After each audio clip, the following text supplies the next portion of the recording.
Don't call it in on the scanner, please. She was bleeding out in the mud, 2 bullets in her, a deputy's badge on her chest, and she was begging a stranger in a leather vest not to call the police.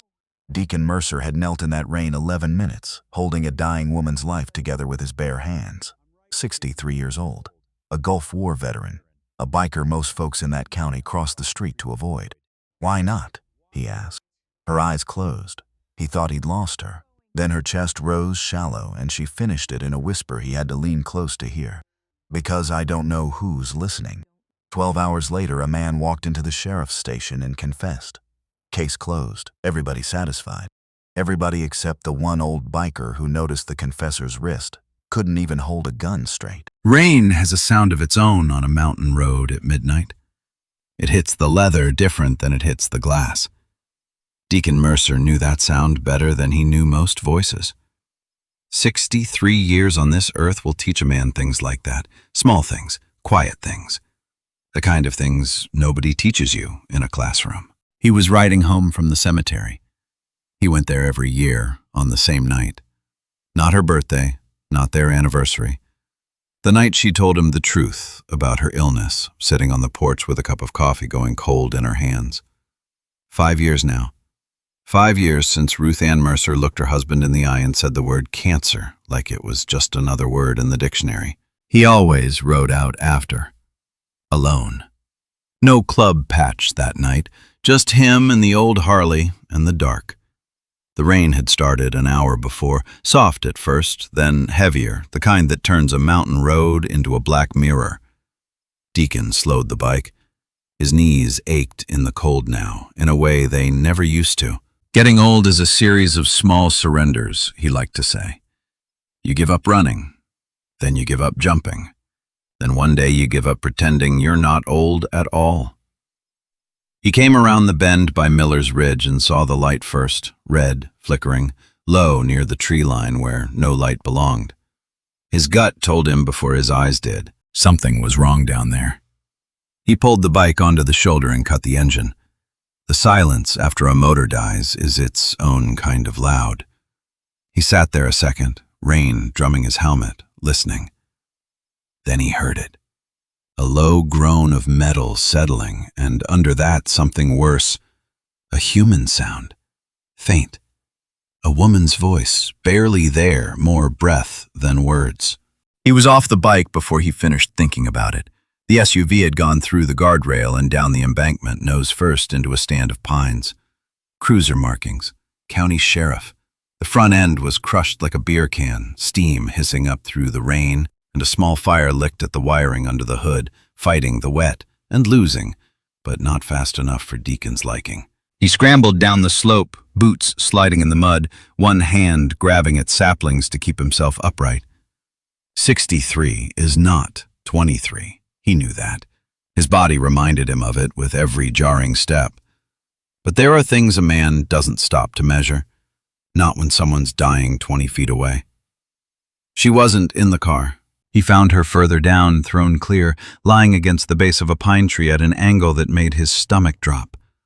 A deputy's uniform, dark with rain and something darker still. Blood, black in the low light, spreading slow across her shoulder and side. He dropped to his knees beside her. "Hey," he said, low, steady, the voice he used to use on spooked horses decades ago, before all this. "Hey now, I got you." Her eyes fluttered open. Young, maybe mid-30s, pain had pulled all the color from her face, leaving something pale and fragile that didn't match the badge on her chest. "Gun," she whispered. "He had a—" "Don't talk," Deacon said. "Save it." Her hand was closed tight around something, a small drive, the kind you plug into a computer, no bigger than his thumb. She wasn't letting go of it. Not even now, not even like this. He noted that, filed it away. A woman bleeding out in the mud, and the one thing she wouldn't release was a piece of plastic the size of a stick of gum. That told him something, even before he understood what. He peeled back her jacket, with careful hands found the wound high on her side, just under the collarbone, and another lower along her ribs. Gunshots. Not 1, 2, 25 years had passed since Deacon Mercer wore a different uniform in a different desert, in a war most young folks today only half remembered. He'd been a mechanic by trade back then, keeping armored vehicles running in sand that ate machines alive. But you didn't serve in that war without learning some things you never asked to learn. How to pack a wound, how to talk to a dying man so he thought he might live, how to keep your own hands from shaking when everything in you wanted to shake. He pulled off his jacket, balled it, pressed it hard against her side. She cried out, a thin, broken sound, and he felt bad for it and didn't stop. "I know," he said. "I know it hurts. That means you're still here. Hold on to that." "Who," she managed, "who are you?" "Name's Deacon. I was just riding by." Her eyes moved to his vest, what was left of it, folded now under her ribs, soaked red. She saw the patch, the wings, the letters that made most people in this county cross the street rather than pass him on the sidewalk. Something flickered across her face. Not fear, something closer to relief, strange as that seemed. "Figures," she whispered, almost a laugh if a laugh could be made of pain. "The one guy out here at midnight." "Lucky for you," Deacon said. "I don't sleep much anymore." He got his phone out with his free hand, the other still pressing the jacket to her side with everything he had. No signal.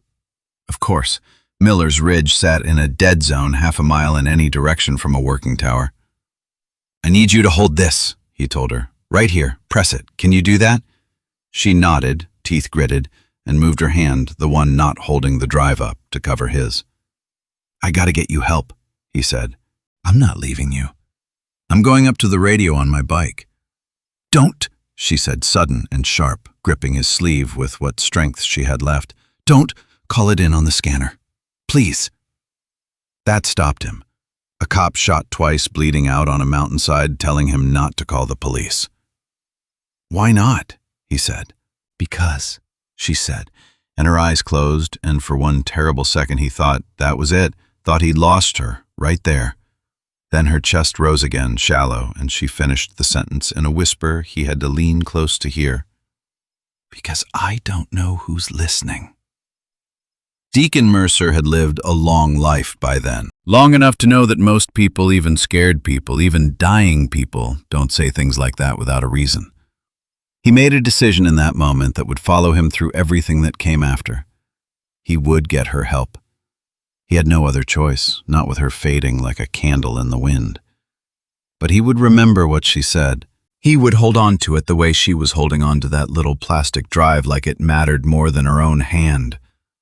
Before he climbed back to the road, something else caught his attention, small enough that a less careful man might have missed it entirely. A second set of footprints in the mud, running away from the wreck at an angle that had nothing to do with the crash itself, heading not up toward the road, but down deeper into the tree line, toward the old logging trail that cut through this stretch of mountain. Deacon had spent enough years reading ground-tracking game as a boy, tracking men later, in places where reading the ground wrong cost lives. These prints belonged to a boot with a worn heel favoring the left side, a limp, or an old injury shaping every stride. Whoever made them hadn't come from the wrecked SUV, they'd come from somewhere else, stood near the tree line a while, by the look of the churned mud, and then left in a hurry once the shooting was done.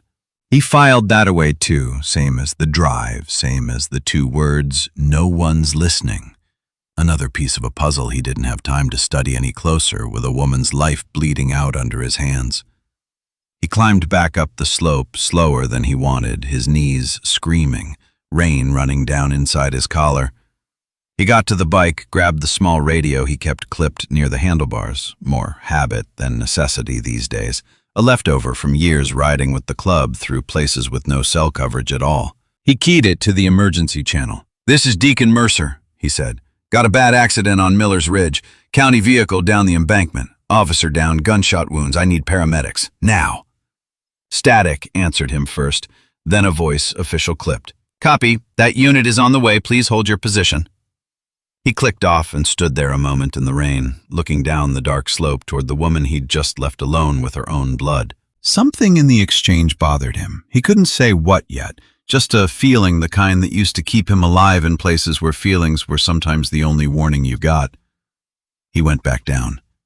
By the time the ambulance lights finally broke through the trees, red and white this time instead of the flickering orange of the dying engine fire, Deacon had kept pressure on her wound for 11 minutes by his watch. He counted every one of them out loud to her, low and even, because a voice can be a rope a person holds on to when nothing else is left. 10 more seconds, he told her.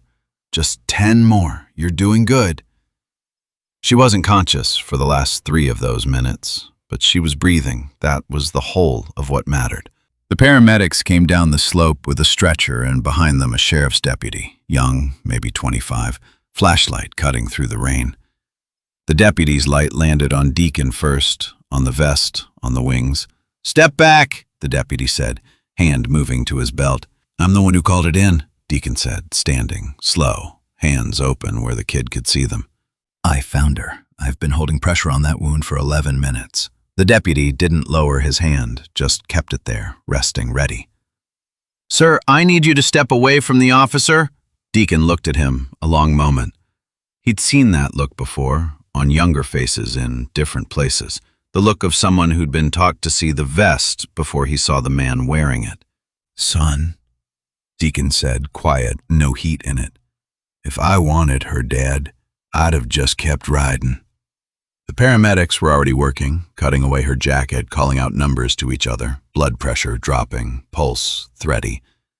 One of them, an older woman with steady hands, glanced up at Deacon. "You did good," she said. "Pressure like that probably saved her life."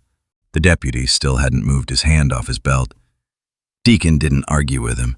He'd learned that a long time ago, too. Some fights aren't worth having in the moment. You save your breath, and you remember. He stepped back up the slope, out of the way, and watched them load her onto the stretcher, watched them carry her up through the mud and the pines toward the ambulance. Her hand was still closed around that little plastic drive. Nobody had noticed it yet, nobody but him. He almost said something, almost pointed it out to the paramedics, to the deputy, to somebody. But something held his tongue, the same something that had made her beg him not to call it in on the scanner. He watched them lift her into the ambulance, watched the doors close, and he made another decision, quieter than the first one. He didn't fully understand himself yet. He wasn't going to mention the drive, not to anyone, not until he understood a little more about why a dying woman would rather die holding onto a piece of plastic than let it out of her grip.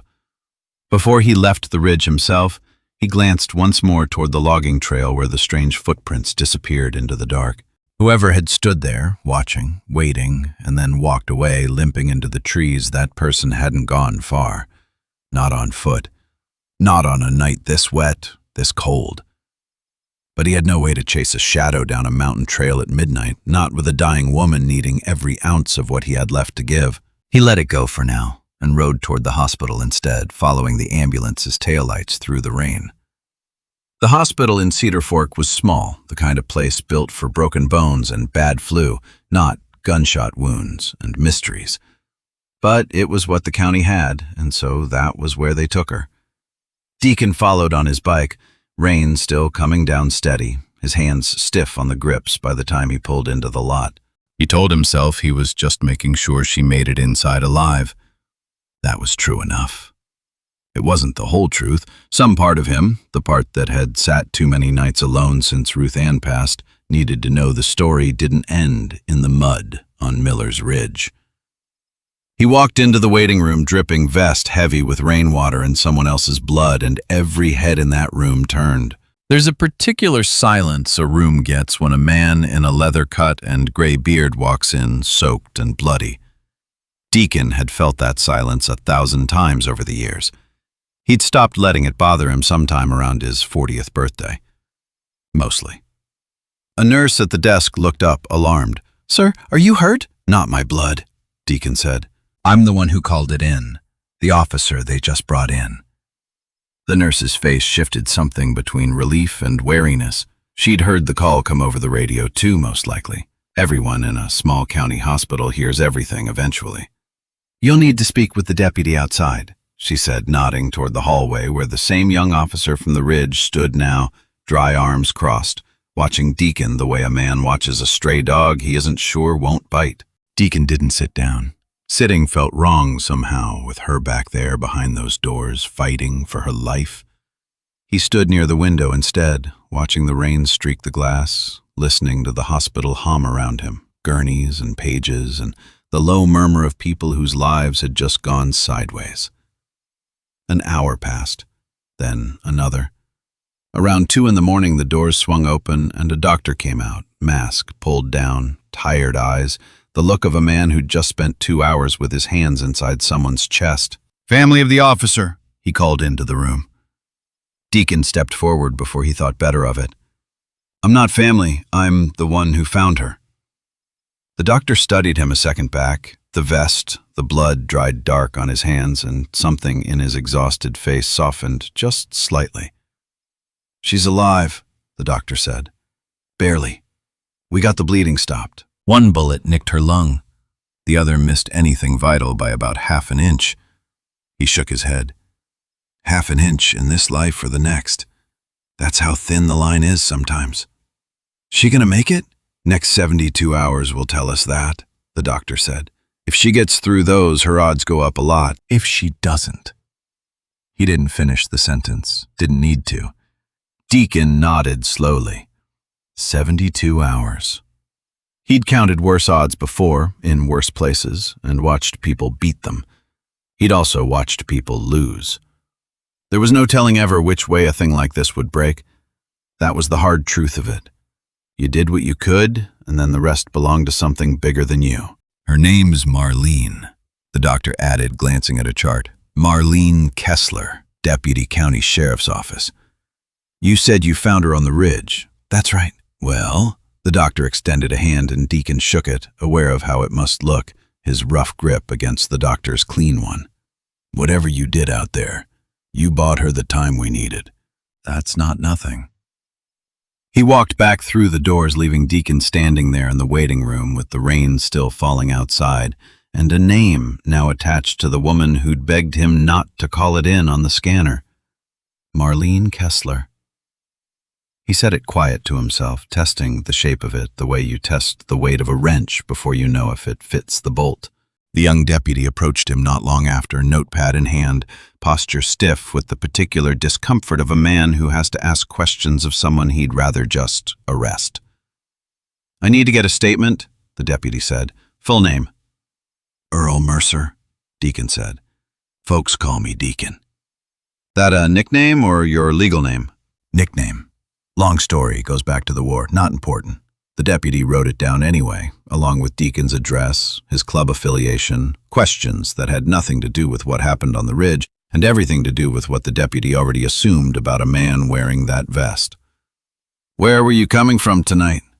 Deacon hesitated, just a beat. "Cemetery," he said. "Visiting my wife."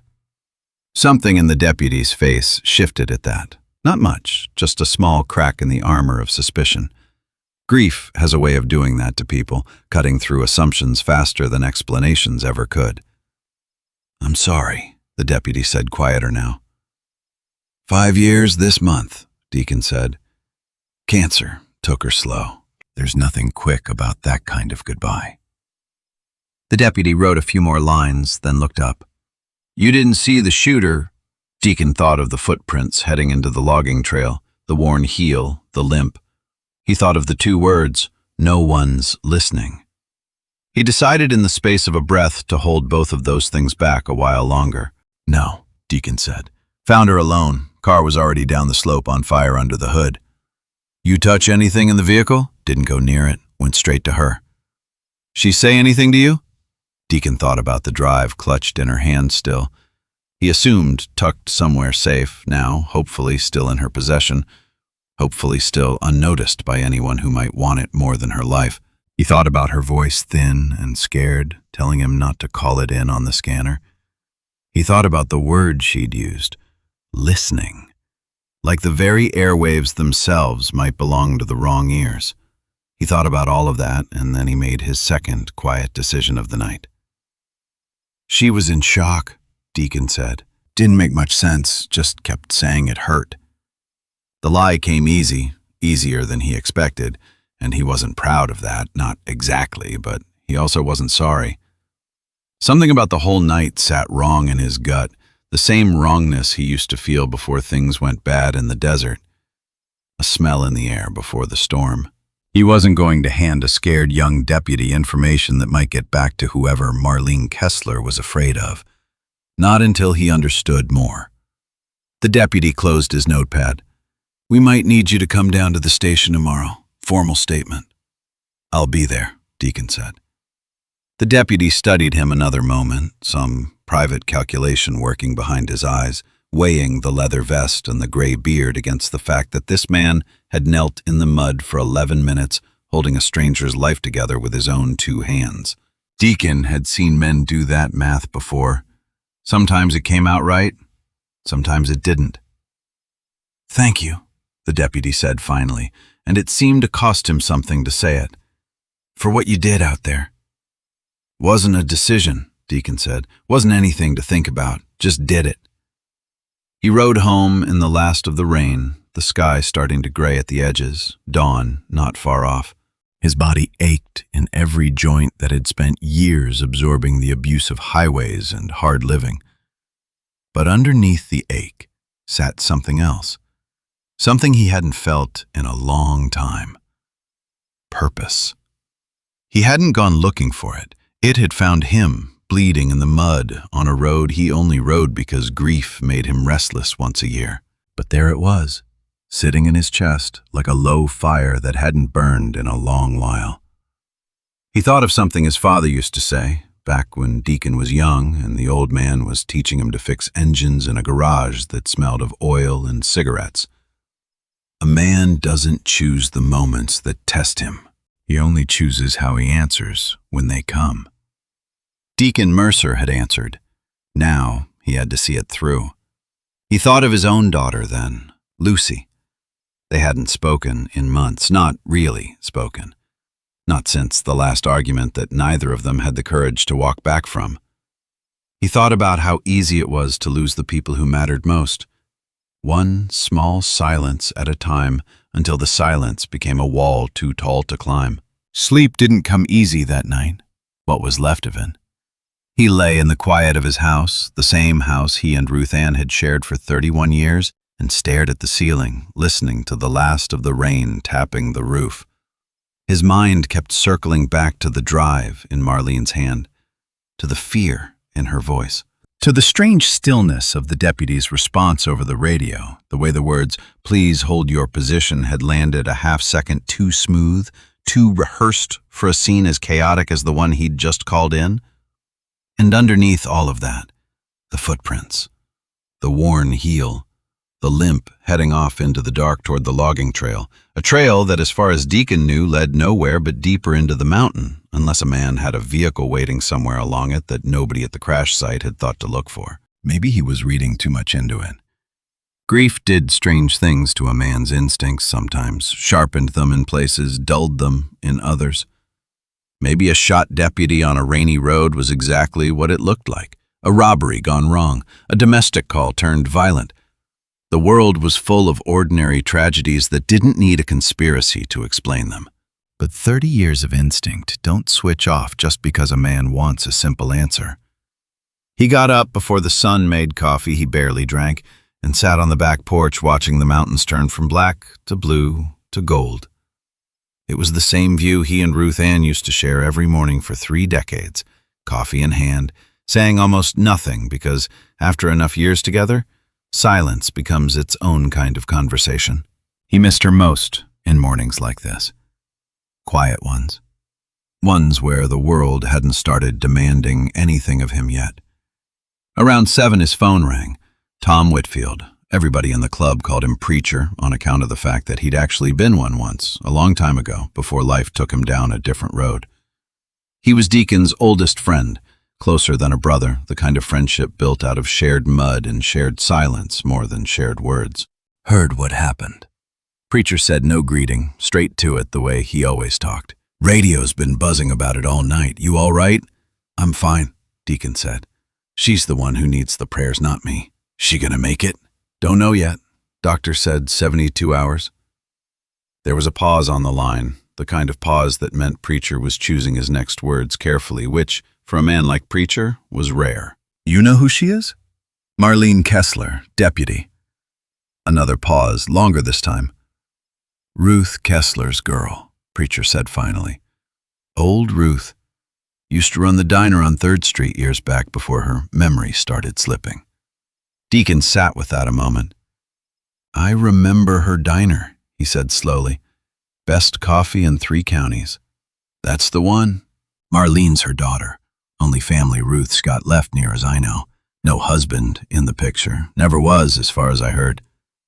Deacon looked out at the mountains, gold now, the sun fully up, and felt something settle in his chest, heavy and clear at the same time. She's got nobody, he said, not really a question. Not much of anybody from what I hear, Preacher said. You thinking what I think you're thinking? I don't know what I'm thinking yet, Deacon admitted. Just know I'm not walking away from this one. Never figured you would, Preacher said, and there was something warm in his voice, something that had carried the two of them through decades of hard roads. You need me, you call. Club'll back you. Always has. After he hung up, Deacon sat there a long while, coffee gone cold in his hands, thinking about a woman he'd known for less than an hour of her conscious life, a woman who'd looked at his vest and felt relief instead of fear, a woman with a mother slipping into memory's fog and no one else standing between her and whatever darkness had put 2 bullets in her body. Maybe that was part of why he couldn't let this go. Maybe some part of him needed to prove to himself, if to nobody else, that he still knew how to show up for somebody when it counted. He finished his coffee. Then he got up and got dressed and rode into town because Marlene Kessler wasn't the only one on Miller's Ridge who'd lost something last night. And somebody needed to go check on a dog. He'd almost missed it in the chaos of the rescue, a shape in the brush near the wreck, low and still easy to mistake for Shadow. It was one of the paramedics loading Marlene onto the stretcher who'd spotted the movement and called it out. A canine. Cruiser's working dog thrown clear in the crash, same as his handler, one leg bent wrong beneath him, whimpering low into the wet ground. Nobody had time for the dog that night. Every hand was busy keeping the woman alive. Deacon had watched the animal from the corner of his eye as they carried Marlene up the slope, watched him try to drag himself toward the stretcher and fail. A big shepherd, built for chasing down men twice his size, brought low by a busted leg and a world gone suddenly upside down. Deacon hadn't been able to leave him there. Some things a man just can't walk away from, whether they walk on 2 legs or 4. He'd carried the dog up himself, wrapped in his own jacket, the second good deed of a night that had already asked more of his old body than it had any business giving. The animal had gone still in his arms, exhausted past fighting, trusting him, the way animals sometimes trust a person before people learn to trust each other, on instinct alone. The vet clinic outside town had taken him in for the night, patched the leg, kept him under watch. Deacon rode there now, morning sun climbing higher, and found the dog lying in a kennel run, leg in a splint, watching the door with eyes that seemed too intelligent for an animal, too heavy with something like grief. Hey there, big fella, Deacon said, crouching slow by the gate, joints protesting. The dog's ears lifted. A tail thumped once against the metal floor, careful testing. Name's Duke, the vet tech told him, checking a chart. Cruiser's registration tag, 6 years old. Deputy Kessler's been his handler since he was a pup, near as the county records show. Deacon looked at the dog a long moment. 6 years of loyalty, of training, of trust, built one command at a time, and now his person lay in a hospital bed, fighting for her next breath, while he sat in a strange kennel, not understanding any of it. He's gonna need somewhere to stay a while, the tech said. County usually boards them with another handler during recovery, but with everything so uncertain right now, nobody's stepped up yet. I'll take him, Deacon said before he'd even finished thinking it through. The tech blinked. You sure? He's trained, but he's still a working animal, not exactly a house pet. I've handled worse than a dog with a busted leg, Deacon said. Man doesn't leave a soldier behind. Don't much matter to me if that soldier walks on 4 legs instead of 2. Something about that landed with the tech. She nodded slowly, started the paperwork. Duke watched Deacon the whole time, head tilted, and when Deacon finally opened the kennel gate and reached a hand in, careful, palm up, letting the dog decide, Duke leaned his big head into the touch, like he'd been waiting all night for somebody to offer it. "All right then," Deacon murmured. "Looks like it's you and me for a while." He thought as he loaded the dog carefully into the sidecar he'd bolted onto the Harley years back for exactly this kind of unplanned passenger, that there was something fitting about it. Two old soldiers, in their own ways, patched up and carrying on, waiting for someone they loved to come back to them. By afternoon, word had already started moving through Cedar Fork the way word always moved through small towns, faster than truth could usually keep up with it. Deacon heard 3 different versions of what happened on Miller's Ridge before the sun went down, each one further from what he'd actually seen than the last. Then, around 6 that evening, the story shifted entirely. He was at the diner, the new one that had replaced Ruth Kessler's old place years back, nursing a cup of coffee and half a plate of eggs he wasn't really eating, when the television mounted over the counter cut to a local news bulletin. "Suspect in custody in shooting of Cedar Fork deputy," the banner read. Deacon set down his fork and watched. The reporter, young Ernest, stood outside the county sheriff's office, microphone in hand, rain long gone now, replaced by a gray, tired-looking afternoon. "Sheriff's office confirms a suspect turned himself in early this morning in connection with last night's shooting of Deputy Marlene Kessler," the reporter said. "Sources tell us the suspect, identified as Curtis Boone, a local man with a history of minor offenses, walked into the station around 4 a.m. and confessed to the shooting. Boone, who neighbors describe as a quiet presence who mostly kept to himself and his younger sister, has not yet entered a formal plea." They cut to footage grainy taken from outside a man being walked in cuffs from a squad car toward the station doors. Deacon leaned forward, studying the screen. Something about the man's hands caught his attention. The right one cuffed alongside the left hung strange. Stiff. Deacon had spent enough years fixing engines and enough years around men who used their hands for a living to know a bad hand when he saw one. That right hand didn't bend right at the wrist. Old injury, maybe? Or a new one badly set. He thought about the angle Marlene had been shot from, the wounds he'd seen with his own eyes, high on the shoulder and low along the ribs, the kind of shot pattern that came from someone standing close, gun held steady in a strong, capable grip. A man with a wrist that couldn't bend right didn't hold a gun steady, not for 2 shots placed like that. He thought, too, about the footprints heading down the logging trail, the worn heel, the limp, and Boone's own gait as the cameras caught him being walked toward the station. An ordinary, even stride, nothing like a man favoring an old injury underfoot. 2 different men, Deacon thought. One who confessed and one who actually walked away from that ridge in the dark. Deacon sat there a long while after the segment ended, coffee going cold in front of him, same as it had that morning on the porch, and felt the same low hum of wrongness settle over him that he'd felt the night before, keying the radio, hearing that voice say, "Please hold your position," a half-second too smooth. Somebody had handed the county a confession, wrapped up neat with a bow on it less than 12 hours after the shooting. Deacon had lived long enough and seen enough to know that neat and true were not always the same thing. He went to see Marlene that evening, though the nurses only let him stand at the window of the ICU since he wasn't family, and visiting hours for anyone beyond immediate kin had long since passed. She lay still under the tangle of wires and tubes, a machine breathing rhythm into a chest that had nearly stopped breathing on its own the night before. He didn't stay long, just long enough to say quiet more to himself than to her since she couldn't hear him through the glass. "You hang on now. Whatever this is, whoever did this to you, I intend to find out. You just focus on breathing." On his way out, he passed a small waiting area near the elevators and saw an old woman sitting alone in a wheelchair, a nurse crouched beside her patient, gentle. "Ruth, honey, can you tell me what year it is?" The old woman blinked, confused, hands twisting a tissue in her lap. "It's..." She trailed off, frustration crossing her face like a cloud passing over a sun. I know it. Just give me a second." Deacon slowed his steps. "Ruth Kessler," He recognized the name from Preacher's voice on the phone that morning. Old Ruth, who used to run the diner, best coffee in 3 counties. He stepped closer, careful the way he'd learned to move around anyone fragile, whether horse or dog or human. "Ma'am," he said gently, "you waiting on news about your daughter?" The old woman's eyes found him cloudy at first, then sharpening with something like recognition, though he was certain they'd never met. "You're the one who found her," Ruth said, surprising him. "I heard the nurses talking. The biker who found my Marlene in the road."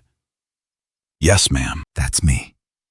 Ruth reached out with a thin, trembling hand and took hold of his sleeve, gripping it with more strength than her frail body suggested she had left in her. "Thank you," she said, tears rising fast and sudden. "Thank you for not leaving her there." "Wasn't a choice, ma'am. Just did what any decent person would." Ruth studied him a long moment, her grip still tight on his sleeve, and something shifted behind her eyes, some door swinging open in a mind that mostly kept its rooms locked these days. "She was scared," Ruth said suddenly, voice dropping low, urgent. "She told me, weeks ago. She said, 'Mama, if anything happens to me, you tell them to look at the man with the badge.'" "The one nobody suspects." Deacon went very still. "What man, Ruth? Did she say a name?" Ruth's face crumpled, the door swinging shut again as fast as it had opened, confusion flooding back in to replace the sudden clarity. "I don't," she said, hand going to her temple. "I don't remember. I'm sorry, I don't remember." The nurse gently took Ruth's other hand, glancing at Deacon with an apologetic look. "She has good moments and bad ones," the nurse said quietly. "Early-stage dementia. Sometimes things come through clear as day, and sometimes they slip away before she can finish the thought." Deacon crouched down slow, so he was at eye level with the old woman, the way he might crouch to look a scared dog in the eye, rather than looming over it. "Ruth," he said gently, "it's all right. You don't have to remember it all right now. When it comes back to you, you tell me, all right? I'll be around. I'm not going anywhere." Ruth looked at him, something in her face settling, some old instinct for trust that outlasted memory itself, and nodded slowly. "You have kind eyes," she said. "For a man who looks so rough." Deacon almost smiled at that. The first almost smile of a long, strange day. "That's what my wife used to say too." Before he left, he stopped at the nurse's station one more time. A different nurse now, older, tired around the eyes, in the way of someone near the end of a long shift. "Ma'am," Deacon said, "that man they brought in for the shooting, Curtis Boone, he come through this hospital at all? Before he confessed, I mean, any record of him being treated here recently?" The nurse gave him a careful look, the kind reserved for questions people usually didn't have a right to ask. "I can't share patient information, sir." "I understand that," Deacon said. "I'm not asking you to break any rules, just wondering out loud." She studied him a second longer, then something in her posture eased just slightly. Small towns work that way sometimes. Enough years in one place and even strangers start to recognize a familiar kind of honesty in a man's face. "I'll tell you this much," she said, voice dropping low.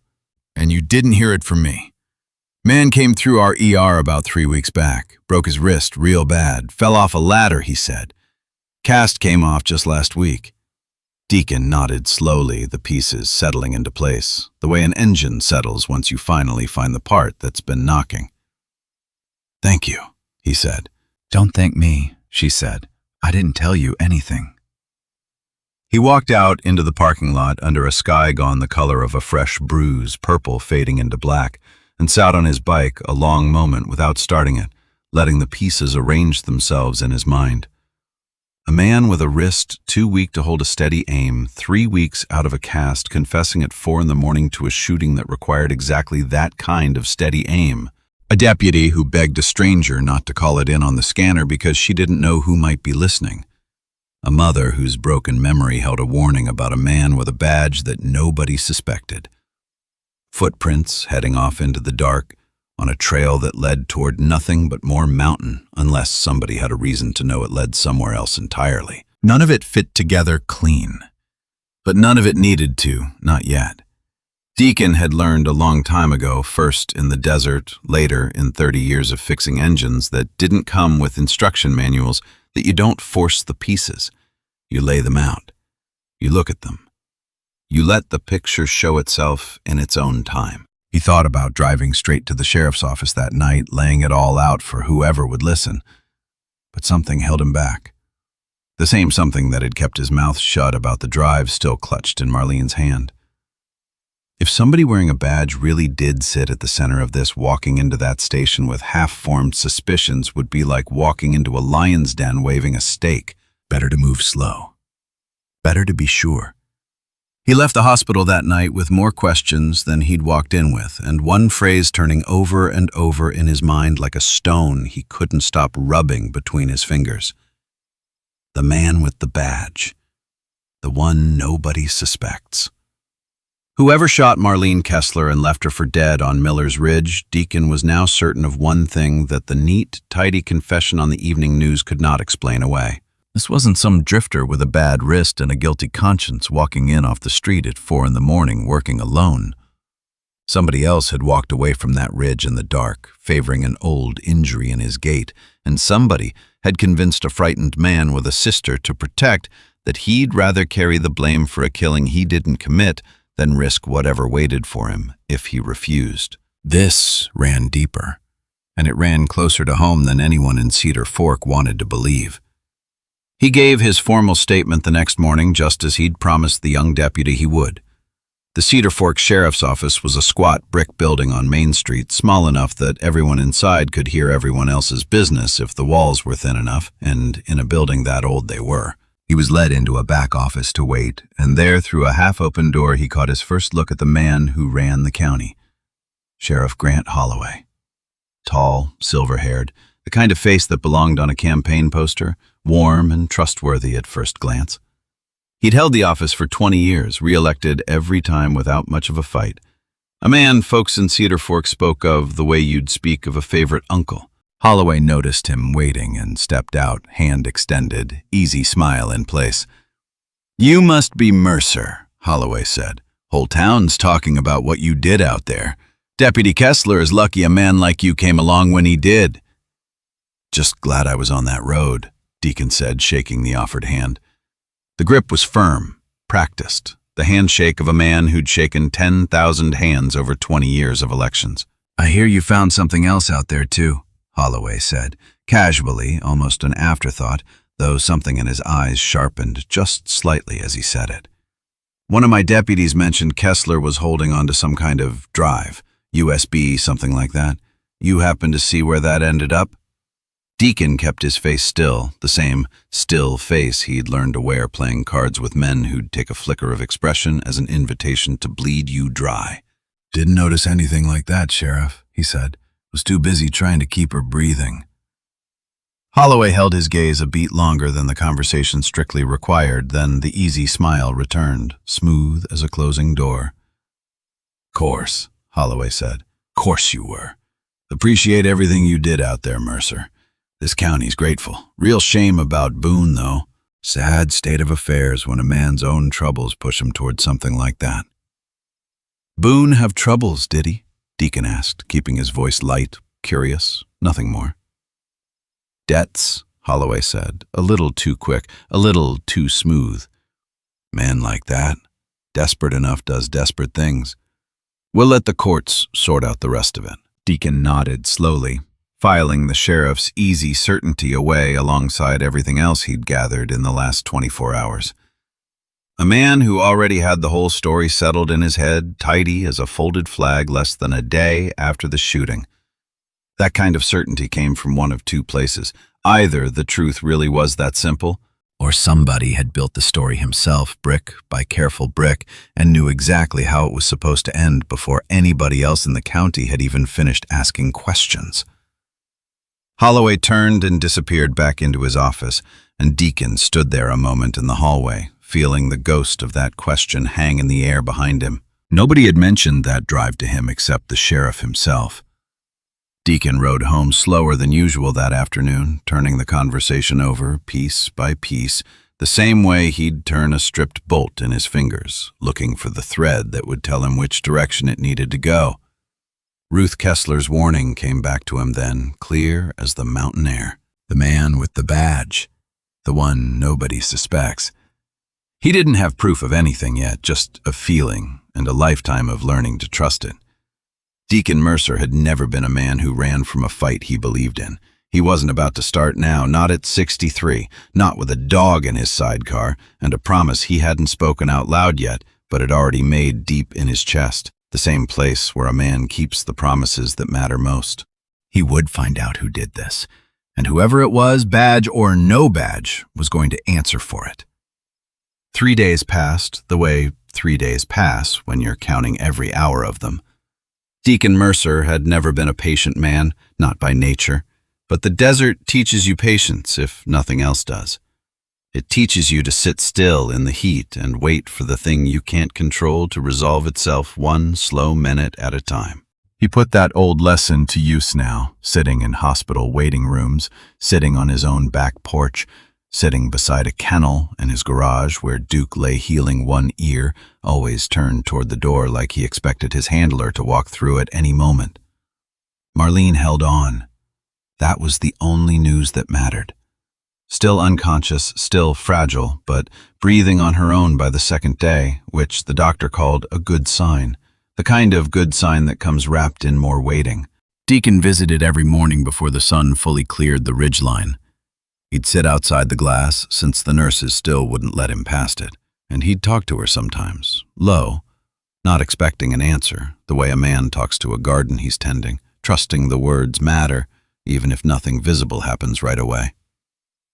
"Your dog's doing fine," he told her on the third morning. "Ornery as hell about the splint, but fine. Your mom is asking after you too. Good days and bad days, but she's fighting just like you are." He meant to leave it there, but something in him kept circling back to the thing he hadn't said out loud to anyone yet, not even Preacher. "I talked to your sheriff," he said quietly, glancing once down the hallway to be sure no one stood close enough to hear. "Man asked me about a little drive you were holding on to out there on the ridge, real particular about it too. Now, I never mentioned that drive to a single soul, so somebody told him, or he already knewing." He watched her still face through the glass a long moment. "I don't know what you were carrying, Marlene, but I aim to find out, and I aim to keep whoever wants it bad enough to shoot a deputy twice from ever getting close enough to try again." Ruth Kessler had been moved to a long-term care wing on the hospital's second floor, a quiet hallway meant for patients who needed more than a short stay but less than a full facility. Deacon visited her most afternoons, bringing Duke along once the vet cleared him for short outings on a leash, the splint still wrapped tight around his leg. The old woman lit up every time she saw the dog. "There's my good boy," she said, reaching down with trembling hands to scratch behind Duke's ears, and something in the animal's whole body seemed to relax at her touch. Some memory of routine and comfort surfacing even through his own confusion about where his handler had gone. "He used to sleep at the foot of Marlene's bed when she was a girl, you know."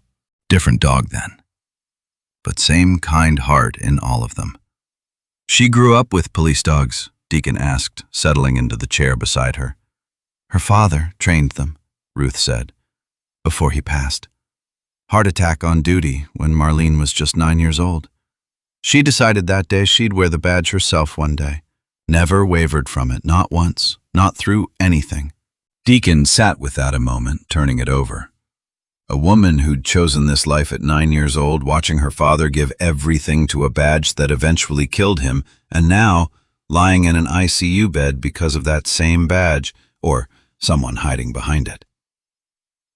"Ruth," he said carefully, "do you remember what you told me the other night?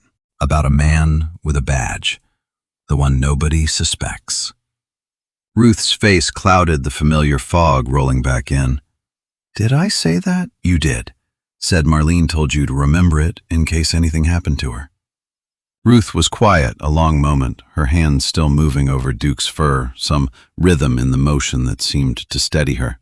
"She came to see me a few weeks back," Ruth said slowly, each word arriving like it had to travel a long distance to get to her mouth.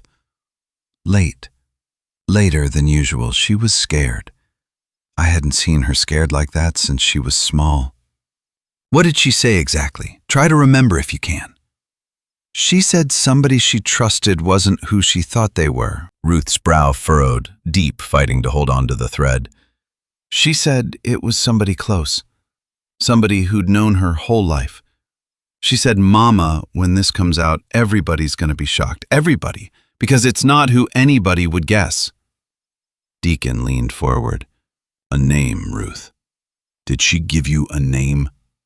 Ruth's eyes filled suddenly, frustration and grief tangled together. I had it. I know I had it. It's right there. I can feel it, like a word stuck behind my teeth, and She pressed her palm hard against her forehead, and Deacon reached out gently and covered her other hand with his own. It's all right, he said. Don't force it. It'll come when it comes. I'm not going anywhere. Ruth looked at him, tears slipping down deep lines in her face, and nodded slow. You're a good man, she said.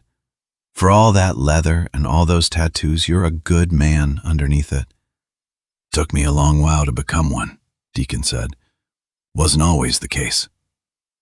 On the 6th morning, a nurse caught Deacon in the hallway before he could settle into his usual chair by the glass. She's awake, the nurse said. Not for long. She's still weak, still confused, but the doctor says a short visit might be all right, if you keep it brief. Deacon's heart did something in his chest it hadn't done in a long while, a lift he wasn't fully prepared for. They let him in for 5 minutes, no more. Marlene lay propped slightly against pillows, tubes still trailing from her arm. Her face pale, but her eyes open, tracking him as he crossed the room. You, she said, voice a dry rasp. The biker. Deacon, he reminded her gently, pulling a chair close. How you feeling? Like I got shot twice? She said, and something like a smile ghosted across her cracked lips. Figures you'd be here. Wasn't going anywhere, he said. Your mom is doing all right. Duke, too. Got him a splint, ornery as ever about it. Her eyes softened at the mention of the dog, tears rising fast before she blinked them back. The drive, she said, suddenly urgent, gripping the blanket with what strength she had. Did you find it? Is it safe? It's safe, Deacon said, though in truth he'd handed it over to nobody kept it hidden, in a place only he and Preacher knew about, trusting his gut over any official channel. Nobody's touched it but me. Relief flooded her face, and she sank back slightly against the pillows. Good, she whispered. Good. Don't give it to anybody at the station. Not anybody. You understand? I understand, he said. Marlene, who did this to you? Can you tell me? Her eyes fluttered, exhaustion pulling at her fast now, the visit already reaching its limit. Somebody I trusted, she managed, words slurring slightly as sleep began to claim her again. Somebody who's been protecting. She didn't finish. Her eyes closed, her breathing evened out, and the nurse gently touched Deacon's shoulder, signaling it was time. He sat there another moment anyway, watching her sleep, the unfinished sentence hanging in the air, the same way Ruth's unfinished memory had hung there days before. 2 women, mother and daughter, each holding half a truth neither could quite finish saying out loud.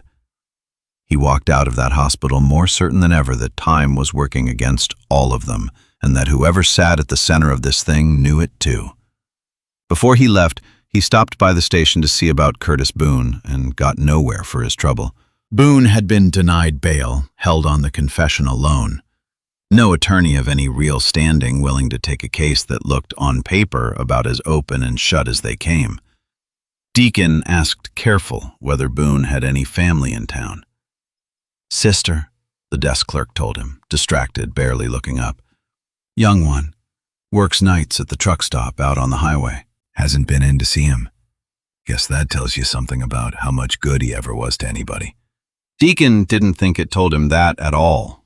It told him something closer to the opposite. A sister too frightened to show her face at the jail wasn't a sister who'd washed her hands of her brother. She was a sister staying invisible, same as a brother had gone quiet the moment somebody handed him a reason to. The pressure started small, the way pressure usually does before it builds into something a man can't ignore. First it was a phone call, a deputy, Deacon didn't recognize, asking him to come down and clarify a few details in his statement. He went, sat in the same back office as before, and answered the same questions he'd already answered, phrased slightly differently each time, the way a man tests a fence for weak boards by leaning on it from different angles. Then it was the visit from a county health inspector, unannounced, at his garage, asking questions about a service dog he supposedly wasn't licensed to house. Deacon showed the man Duke's paperwork, all in order, signed off by the vet, and watched the inspector leave, looking faintly disappointed that there'd been nothing to write up.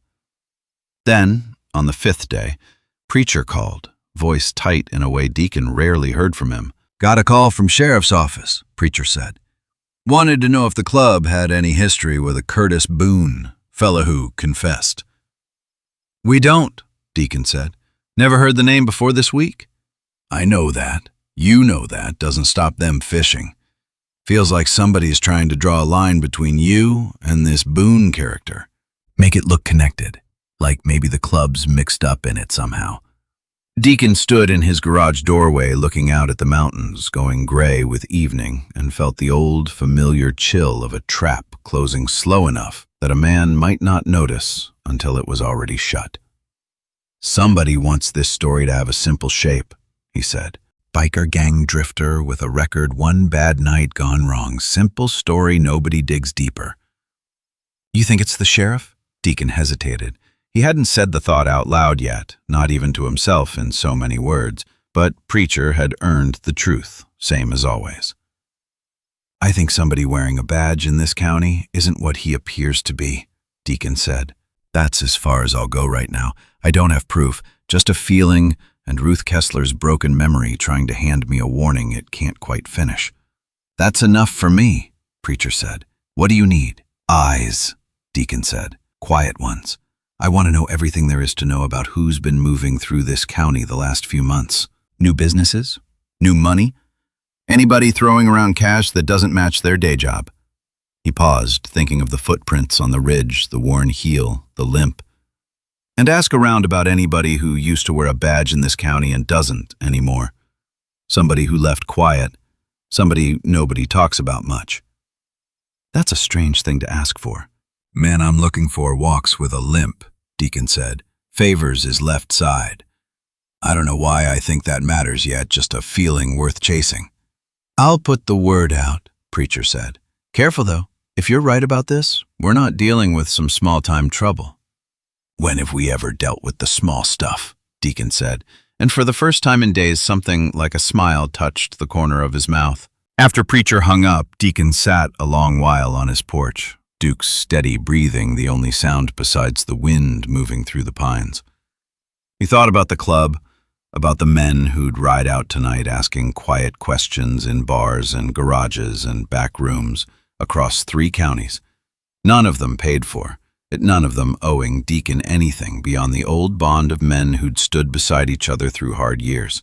That was a kind of wealth this county's crooked money could never buy. Loyalty that didn't come with a price tag, a promise kept simply because a promise had been made. His father used to say the measure of a community wasn't in how it treated its winners, but in how it treated the ones everybody else had already written off. A broken-down veteran with grease under his fingernails, a biker in a leather vest that made polite folks cross the street, a woman losing her memory one piece at a time. Cedar Fork, like every small town in this country, liked to talk about its values on the 4th of July, flags waving speeches about liberty and sacrifice, but values only meant something when they showed up on the ordinary days too. The rainy Tuesdays, the quiet arrests, the moments nobody was watching. Deacon had tried to live by that his whole life, imperfectly, same as any man does. He'd failed plenty of times, but he'd never stopped trying, and he didn't intend to start now, not with a woman fighting for her life and a badge somewhere in this county being used as a shield for something rotten instead of the promise it was supposed to be. The word came back slower than Deacon wanted, the way real answers usually do, nothing like the neat resolution of a television drama. It came in pieces, from men who owed the club favors going back decades, from a bartender 2 towns over who remembered a face, from a mechanic who'd fixed a truck registered to a business that didn't seem to actually sell anything. Frank Doss owned half the storefronts on Main Street, a man everybody in Cedar Fork considered a pillar of the community, sponsor of the Little League team, donor to the church roof fund. But 3 of his properties had leases that didn't match their foot traffic. Money moving through registers that never seemed to correspond to customers actually walking through the doors. Deacon didn't jump to conclusions. 30 years of fixing engines had taught him that the part making the noise isn't always the part that's actually broken. Doss might be guilty of something. Or Doss might just be a man too trusting of the wrong business partners, same as Deacon himself had been once, a long time ago, in a chapter of his life he didn't like to revisit. He decided to go see Doss himself, not to accuse him of anything, just to look the man in the eye and see what showed there. Doss ran his hardware store off Main Street, the flagship of his little empire, and he greeted Deacon at the counter with the same easy friendliness he greeted everyone, the practiced warmth of a man who'd built his whole reputation on being liked. "Deacon Mercer," Doss said, extending a hand. "Heard about what you did out on the ridge. Whole town's proud of you." "Just doing what needed doing," Deacon said, shaking the hand, watching the man's face the way he'd watch an engine block for a hairline crack. "Wanted to ask you something, Frank, man to man." Doss's smile stayed in place, but something behind his eyes went still and careful. "Sure, ask away." "Some of your properties," Deacon said, "the one on Ash Street, the old laundromat building, been hearing the books on those don't quite square with what folks see walking past." The color drained slow from Doss's face, and for a moment the friendly mask slipped just enough to show something underneath it. Fear. Real fear, the kind that lives in a man's chest and never fully leaves once it moves in. "I don't know what you're talking about," Doss said, but his voice had lost its easy rhythm. "Frank," Deacon said, quieter now, no accusation in it, just plain honesty. "I'm not here to cause you trouble. I think you might already have plenty of that without my help. I think maybe somebody's got a hand around your throat and you've been too scared to say so out loud." Doss's hands resting on the counter had begun to tremble just slightly. "You don't know what you're asking me to risk," Doss said, voice barely above a whisper now, glancing toward the front window as though the street itself might be listening. "I got a family, Deacon. I got a business. Man like me doesn't get to just walk away from certain arrangements once he's in them." "Who put you in them?" Doss shook his head, fast, final. I'm sorry, I can't talk about this. Please, just forget you asked." "One more thing," Deacon said before Doss could retreat fully behind the counter. "Man who collects for whoever's got that hand around your throat, he walk with a limp at all? Favor one leg over the other?" Something crossed Doss's face, then quick and sharp, gone almost before Deacon caught it. Recognition. Fear sitting right on top of it. "I never said anything about anybody collecting," Doss said, voice thin. "You should go, Deacon. Please, just go." He turned and disappeared into the back room before Deacon could say another word, and Deacon stood there a long moment in the empty aisle, certain now of 2 things instead of 1. Frank Doss wasn't the architect of whatever was happening in Cedar Fork. He was a man caught in somebody else's trap, same as everybody else this thing seemed to touch, one frightened soul at a time. And whoever walked with that limp wasn't just some shadow Deacon had imagined in the mud on Miller's Ridge. He was real, and other people in this town already knew to fear him. He remembered that chapter now, sitting alone on his porch one night, Duke's head resting heavy across his boots. 30 years back, Deacon had witnessed something he shouldn't have. A county contractor skimming funds meant for a bridge repair, a bridge that later, partially because of that skimming, hadn't held the weight it should have. Nobody died, but it could have gone different, and Deacon had known it, and he'd gone to the authorities with what he'd seen. The town hadn't thanked him for it.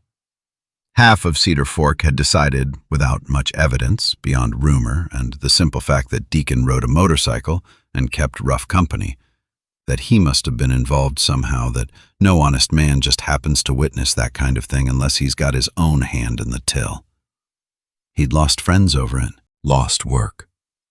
His own father, near the end of his life, had asked him once gently whether it wouldn't have been easier to just look away. Deacon told him no.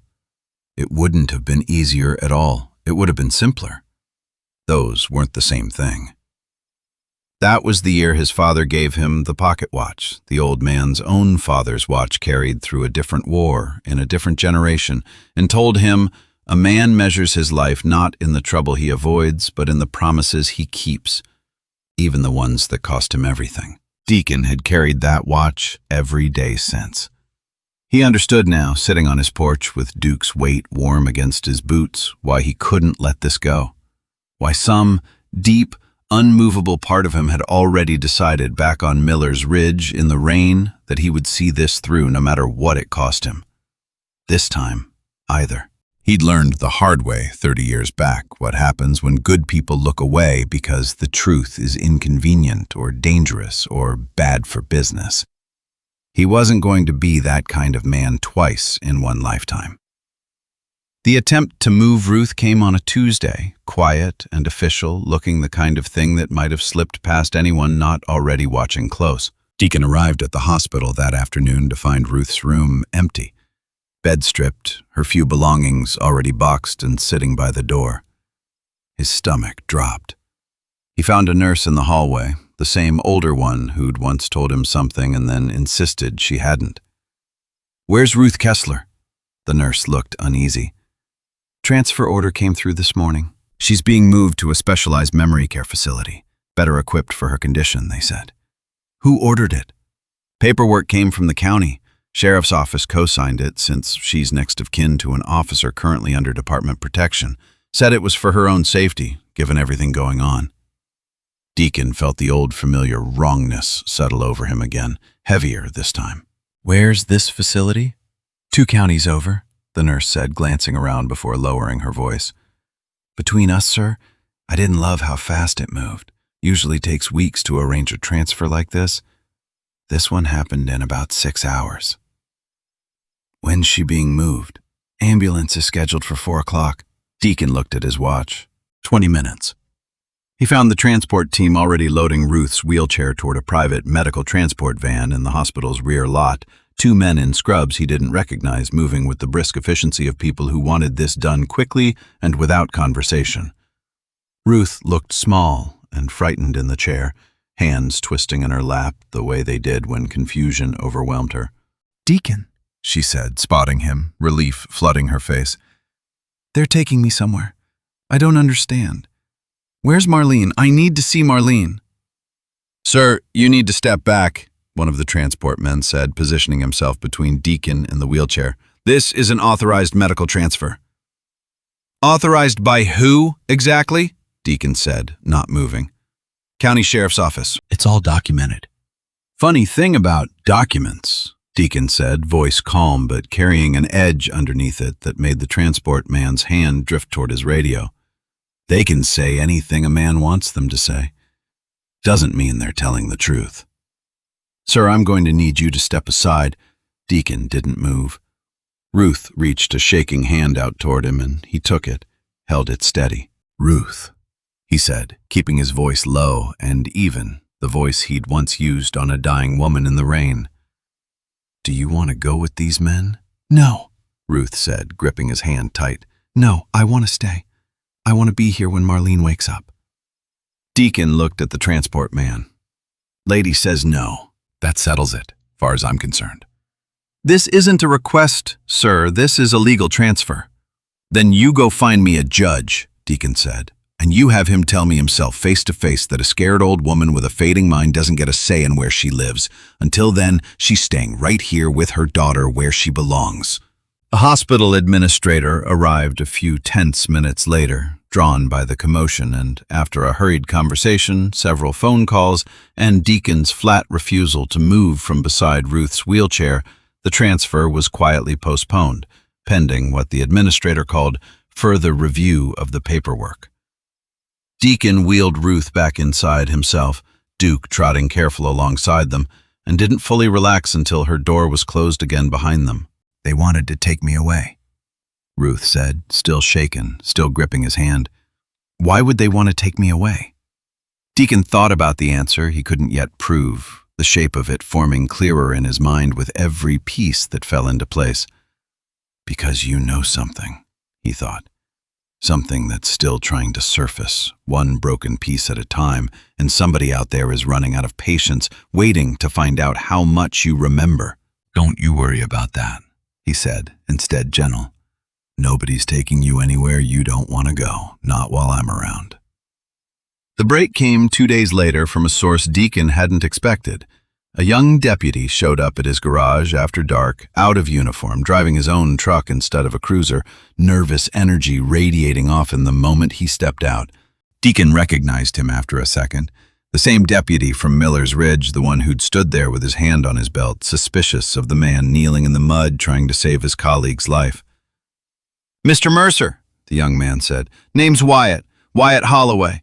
I don't know if you'll want to hear anything I've got to say given who my father is." Deacon looked him over a long moment, Duke rising slow beside him, hackles up just slightly.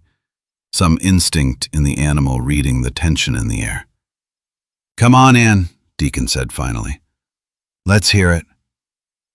They sat at Deacon's kitchen table, coffee neither of them touched, and Wyatt Holloway talked in fits and starts, the words of a man who'd been carrying something heavy for far too long and had finally found somewhere to set it down. "My father's a good man," Wyatt started, then stopped, shook his head. "That's what I used to believe. 20 years, sheriff of this county, everybody trusts him. I grew up believing that too. Believed it right up until about 6 months ago." "What happened 6 months ago?" "I found out he's been letting things slide," Wyatt said, voice tight. "Shipments moving through the county nobody's supposed to know about. Money changing hands. I didn't understand it at first, didn't want to understand it. Told myself I was seeing things wrong." "And now?" Wyatt looked up, eyes red-rimmed, exhausted in the way of a young man who'd been fighting a battle inside himself for longer than his face let on. "Deputy Kessler figured it out before I did," he said. "She came to me about a month back, said she'd found irregularities in some evidence logs, drugs that should have been in the property room that weren't. She was building a case, quiet, careful. She didn't trust anybody at the station enough to bring it forward officially, not until she was sure." Deacon felt something cold settle in his chest. "Sure of what, exactly?" Wyatt was quiet a long moment, hands wrapped tight around his coffee mug. "She found out my father was the one signing off on the missing inventory," he said finally, barely above a whisper. "Not selling it himself. Not that I know of anyway, but covering for whoever was. Making sure certain shipments got waved through certain checkpoints. Making evidence disappear when it needed to disappear." "Why would your father do that?" Wyatt's jaw tightened, and when he spoke again his voice cracked slightly at the edges. "Because of me," he said. "I got into some trouble a couple years back. Bad trouble. Owed money to people you don't want to owe money to. My father found out. He didn't come to me about it directly, just started making problems disappear. I didn't understand how, not at first. By the time I started putting it together, I was already in too deep to walk away clean, and so was he."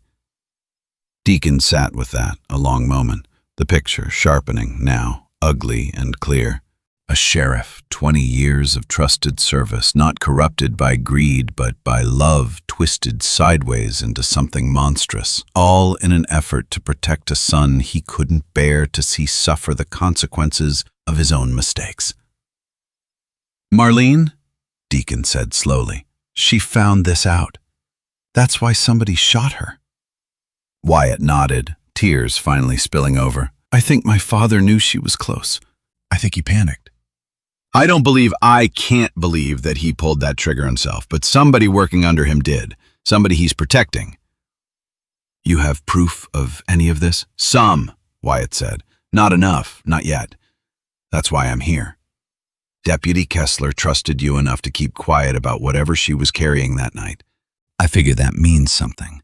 I figure it means you're the kind of man who might actually help me finish what she started instead of burying it the way everybody else in this department seems content to do." Deacon looked at the young man across his kitchen table, saw the exhaustion, the guilt, the fear of what it would cost him to turn against his own father, and recognized something of himself in it. 30 years back, standing at a similar crossroads, with a different kind of truth in his hands. "One thing before we go any further," Deacon said. "Man who did the actual shooting? You said your father's protecting somebody. You know who that somebody is?" Wyatt shook his head slowly. "Not for certain. There's a name that comes up sometimes, low, when the older deputies think nobody new is listening. Somebody who used to wear the badge himself years back, before my time. Left under circumstances nobody talks about straight. I've heard him called Russ once or twice. Never got a last name. I always figured it was just old station gossip." Deacon filed that away, too, quiet, alongside the limp, alongside Frank Doss's sudden fear, alongside every other loose thread that hadn't yet pulled tight enough to show its shape. "All right," Deacon said. "Let's finish it." The plan they built over the following days was careful quiet, the kind of thing that couldn't survive a single misstep. Wyatt would keep gathering what proof he could from inside the department, careful never to raise suspicion. Deacon, through Preacher and the club's network, would trace the money trail from the outside, through Frank Doss's suspicious storefronts, and beyond them, toward whoever actually ran the operation feeding drugs and dirty cash through Cedar Fork's quiet streets. Preacher came by the garage on the second evening, dust still on his boots from 3 days of quiet asking around, and laid out what he'd found across Deacon's workbench, like a man laying out cards he wasn't sure he wanted to see the shape of. "Money's moving through a produce distributor out past the county line," Preacher said. "Trucks coming through twice a week, same schedule, same route, and half of what they're hauling never shows up on any manifest that makes sense. I talked to a fellow who used to drive for them. Says he quit 6 months back because he didn't like what he saw getting loaded in the pre-dawn hours. Stuff that had nothing to do with lettuce or tomatoes. He willing to talk to anybody official? Scared to death," Preacher said. "Says 2 of his old co-workers who asked too many questions ended up moving out of state real sudden. No warning, no goodbye to anybody. That kind of quiet don't happen on its own." Deacon studied the rough map Preacher had sketched, routes and dates and names, some of them familiar from the county paper's business section, respectable names, church-going names, the kind of names nobody in Cedar Fork would think twice about. "This distributor," Deacon said. "Who owns it?" "Shell Company," Preacher said. 3 layers deep, near as my guy could tell. But the address on the original filing 6 years back, before it got buried under all those layers, traces to a P.O. box registered to a Holloway. Deacon went very still. "Which one?" "Couldn't say for certain," Preacher admitted. "Records don't specify first name, just the surname, and a signature too faded to read clean. Could be the sheriff himself, could be somebody else carrying that name." "One more thing," Deacon said. "You ask around about that limp I mentioned? Fella who used to wear a badge doesn't anymore, goes by Russ." Preacher's face changed, something careful settling into it. "Matter of fact, I did. Old-timer at the feed store remembered a Russell Pratt. Deputy here about 10, 12 years back. Got let go quiet. No charges, no explanation the county ever gave publicly. Old-timer said Pratt busted up his leg bad in a car wreck the same year he left the department. Walks with a hitch in his stride ever since. Nobody's seen much of him around town in years, but the feed store fella swears he spotted a man matching that description gassing up a truck out past the county line, maybe 2 months back." Deacon thought of Wyatt sitting across his kitchen table 2 nights before, tears in his eyes, confessing sins that weren't fully his own to confess. "I don't think it's Wyatt building this," Deacon said slowly. "That boy's carrying enough guilt to sink a ship, but I don't read him as a man capable of building something this deep. This has the fingerprints of somebody who's had 20 years to learn how a county actually works. Every checkpoint, every blind spot in the system, and a man like this Pratt kept close, kept loyal, kept off the books entirely once he left the badge behind. That's not an accident. That's a tool somebody's been sharpening for a long while." "The sheriff," Preacher said. "The sheriff," Deacon agreed, the last of his doubt finally settling into something like certainty. It almost worked. They were 3 days from having enough, according to Wyatt's careful estimate, 3 days from something solid enough to hand to a federal prosecutor instead of trusting it to local hands that might already be compromised when everything came apart at once. Deacon was at his garage working on a customer's bike, more out of habit than focus, mind still turning over the pieces of the case, when 3 cruisers pulled into his lot, lights flashing, though the sirens stayed silent.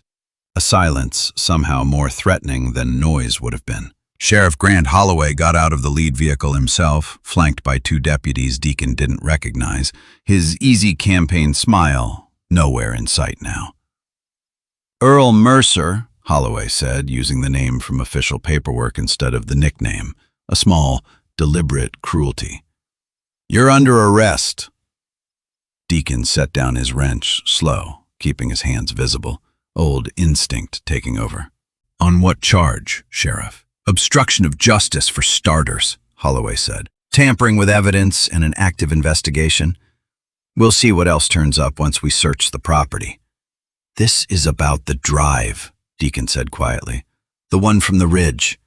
Something flickered across Holloway's face, quick and cold. "We found your fingerprints on evidence connected to Deputy Kessler's shooting. Evidence you failed to disclose in your original statement. That's a serious matter, Mercer. Real serious." Deacon understood in that moment, with a clarity that settled over him like ice water, exactly how deep this went and exactly how far Holloway was prepared to go to protect what needed protecting. They hadn't found evidence. They'd planted it. Or they were about to. Deacon looked past Holloway's shoulder at the 2 unfamiliar deputies, young faces, uncertain eyes, men following orders without the full picture. Same as soldiers everywhere, have always done, trusting the chain of command because the alternative feels unthinkable. "You know, I never touched anything at that scene, besides the woman bleeding out in front of me," Deacon said. "That's not what the evidence is going to show," Holloway said. And for just a moment something almost like regret passed behind his eyes, gone as fast as it appeared. "I'm sorry it's come to this." The deputies moved in cuffs out, and Duke, sensing the sudden tension, began to bark sharp and loud from his kennel inside the garage, the sound of an animal who understood something was deeply wrong, even if he couldn't name it. "Somebody needs to watch that dog," Deacon said as they turned him toward the cruiser, forcing his hands behind his back with more roughness than the moment strictly required. "And somebody needs to check on Ruth Kessler. She's alone at that hospital." "She'll be looked after," Holloway said, and something in the flat way he said it sent a fresh chill through Deacon's chest, a warning he had no way to act on now. Hands cuffed, being folded into the back of a cruiser under a gray afternoon sky. As they pulled out of the lot, Deacon caught one last glimpse of his garage in the rear view through the cage separating him from the front seat. Duke, still barking, straining against the kennel door, the only witness left free to raise an alarm. Nobody yet knew how to hear. They booked him within the hour. Fingerprints photographed the whole grim ceremony of a system deciding, on paper at least, that Deacon Mercer was no longer the man who'd saved a life on Miller's Ridge, but the man who'd endangered it. The local news picked up the story before nightfall. "Biker vet arrested in connection to deputy shooting," the banner read, the same banner style that had once introduced Curtis Boone's confession, now repurposed to introduce a different name entirely, a different face, a different, convenient shape for a story that refused, underneath it all, to stay simple. Sitting alone in a holding cell that night, the old pocket watch confiscated along with his belt and bootlaces, Deacon Mercer thought about his father's words, about promises that cost a man everything, and understood that he had arrived, finally, fully, at the price of the one he'd made. The cell was small, concrete, cold, in the way of rooms never meant for comfort. He sat on the thin mattress and listened to the building settle around him. Distant voices, a door closing somewhere down the corridor. The ordinary sounds of a system grinding forward, whether or not the truth agreed with where it was headed. He thought about the desert once more, strange as it seemed to reach that far back on a night like this. He'd been afraid plenty of times over there, afraid in ways young men rarely admit to each other, let alone to themselves. But fear had never once stopped him from doing the next necessary thing. That was the lesson that had carried him through decades since, through Ruth Ann's illness, through the long, lonely years after. Through every hard choice a good life eventually demands of a man who means to keep being good. He wasn't afraid now either, not really. Frustrated, yes. Worried for Marlene, for Ruth, for Wyatt, out there somewhere, carrying a truth that might get him killed before he found a safe place to set it down. But afraid for himself, sitting in this cell wearing a false accusation like a coat that didn't fit? No. That kind of fear had burned out of him a long time ago, replaced by something steadier, something closer to faith. Not faith that things would turn out fine. Just faith that doing right still mattered, whatever the cost turned out to be, whatever the system decided to call him along the way. He thought of Marlene, still fighting for her own life in a hospital bed, unaware her only outside ally now sat behind bars. He thought of Ruth, alone and frightened, her one piece of memory still unfinished. He thought of Wyatt Holloway, exposed, now in more danger than ever, caught between a father he still loved and a truth he could no longer bury. A young man who'd walked into Deacon's kitchen carrying guilt heavy enough to break a lesser man, and had chosen in the end to set it down in the only place he trusted it might do some good. He thought of a man named Russell Pratt, somewhere out there with a bad leg and a debt of loyalty to a sheriff who'd kept him fed and hidden for years, wondering whether tonight's arrest meant the net was closing, or whether it meant Holloway had simply found a new place to point the county's attention. And he thought, above all else, of the 72 hours that had already come and gone, replaced now by a different clock entirely, one with no clear deadline ticking down toward whatever came next in a fight that had for the moment gone entirely dark. Word reached his daughter before midnight. Lucy Mercer heard it first from a coworker at the hospital where she worked as a nurse 2 towns over, someone who'd caught the story on the evening news and mentioned it in passing, not realizing the Mercer under arrest belonged to anyone Lucy knew. She hadn't spoken to her father in 4 months. Not since the argument that neither of them had found the courage to walk back from, an argument about her mother's final days, about choices made in a hospital room that still sat between them like a wall neither one knew how to climb. But blood remembers things arguments try to bury. She drove to the county jail that same night, still in her scrubs, hair pulled back, hasty, heart pounding the whole way with a fear she hadn't let herself feel toward her father in a long time. They let her see him for 10 minutes across a scarred table in a visitation room that smelled of bleach and old coffee. Deacon looked up when she walked in, and something crossed his weathered face that Lucy hadn't seen there in years. Not the stubborn pride she remembered from their last fight, something softer, something almost afraid. "Lucy," he said, "you didn't need to come. Don't tell me what I needed to do," she said, sitting across from him, voice tight, angry, and scared in equal measure. "What happened? They're saying you tampered with evidence. That's not you, Dad. That's not who you are." "It's a lie," Deacon said simply. "Sheriff's covering for something bigger than me, bigger than this whole town probably. I got too close to it, and now they need somewhere to point the blame that isn't at themselves." Lucy looked at his face a long moment. The same face that had taught her to ride a bike, that had sat beside her mother's hospital bed every single night for 6 straight months without complaint, that had, whatever their disagreements, never once in her whole life told her a lie she could prove. "I believe you," she said, finally quiet. Something in Deacon's chest loosened at those 3 words in a way the last 4 months of silence had never allowed. "There's a woman in that hospital," he said, "Deputy Kessler, and her mother Ruth. They don't have anybody else right now. I need you to check on them, Lucy, Ruth especially. Somebody tried to move her out of the county a few days back, and I don't trust that won't happen again with me not around to stop it." Lucy nodded slowly, something steadying in her own posture now, some old family instinct for showing up when it mattered taking hold. "I'll go first thing in the morning," she said. "I promise." "Thank you," Deacon said. And then, because the 10 minutes were almost gone, because some things couldn't wait for a better moment, he added, quieter, "I'm sorry, Lucy, about your mother's last days, about the things I said, I should have said this a long time ago.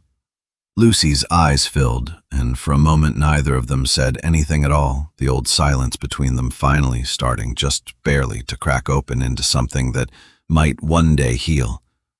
"We'll talk more when you're out of here," she said, standing as the guard signaled time was up. "You're getting out of here, Dad. I don't know how yet, but you are." She left him with that promise, hanging in the stale air of the visitation room, and Deacon sat back in his chair, alone again, but somehow less alone than he'd been in the 4 long months before tonight. Morning came slow to the county jail, gray light filtering through a narrow window set too high in the wall for a man to see much beyond it. Deacon Mercer had slept in worse places, on harder ground, under worse company. But sleep hadn't come easy that night, not with so many unfinished threads pulling at him from every direction. He thought of Marlene, somewhere across town in a hospital bed she might never wake from. He thought of Ruth, alone with a memory that kept slipping the one thing she needed most to hold on to. He thought of Wyatt carrying guilt heavy enough to break a lesser man out there somewhere in the dark, trying to decide whether courage was a thing he actually possessed or just a thing he'd hoped for. He thought, too, of a man with a bad leg named Russell Pratt, a name that had only just surfaced, still more shadow than substance, still nothing he could prove. A man learns sooner or later that the hardest nights are rarely the ones spent fighting. They're the ones spent waiting, powerless, while the people who need you most fight battles you can't reach from behind a locked door. He was thinking about the pocket watch taken from him at booking, wondering if he'd ever hold it again, when the cell door buzzed and a guard he didn't recognize appeared. "Mercer, you got a visitor. Says he's your attorney." Deacon hadn't called an attorney. He didn't know a single lawyer in this county he trusted enough to hire. He followed the guard down the corridor anyway, curious more than hopeful, and found a young man waiting in the visitation room, maybe 30 years old, sharp suit that looked slightly too new for the wear it was getting, a leather folder open on the table in front of him. "Mr. Mercer," the young man said, standing, extending a hand. "Nathan Cole. I'm an assistant district attorney, county office." Deacon shook the hand, wary, settling into the chair across from him. "I didn't call for a DA." "No," Cole agreed, "but somebody called me on your behalf. A young deputy named Wyatt Holloway showed up at my apartment at 2 in the morning, scared half to death, and handed me a stack of documents that I've spent the last 4 hours reading through twice just to be sure I wasn't losing my mind." Deacon went very still. "He came to you directly? Said he couldn't trust anyone in his own department," Cole said. "Said the one man he did trust was sitting in a cell right now for a crime he didn't commit. He mentioned you kept a copy of something. A drive Deputy Kessler was carrying the night she was shot." Deacon looked the young prosecutor over a long moment, the same careful reading he'd give an engine before deciding whether to trust it under a full load. "Why should I believe you're any different from the rest of them?" Cole didn't flinch from the question, which told Deacon something in itself. "Because I've spent 3 years in this office watching cases against Frank Doss's properties get quietly closed before they ever reached a grand jury," Cole said. "Watched evidence go missing on drug cases that should have been slam dunks. I always figured it was incompetence. Bad luck, small county, small budget, things fall through cracks." His jaw tightened. "I don't believe that anymore. Haven't for a while now. I just never had enough to move on it. Until last night." "There a name that ever came up in those closed cases?" Deacon asked. "Somebody who used to wear a badge here doesn't anymore. Goes by Russ, maybe. Bad leg. Older man now." Something flickered across Cole's face, surprise sharpening into interest. "Russell Pratt. How do you know that name?" "Word on the street," Deacon said simply. "Same word that told me Frank Doss is scared to death of a man who walks with a limp." "You know anything about him?"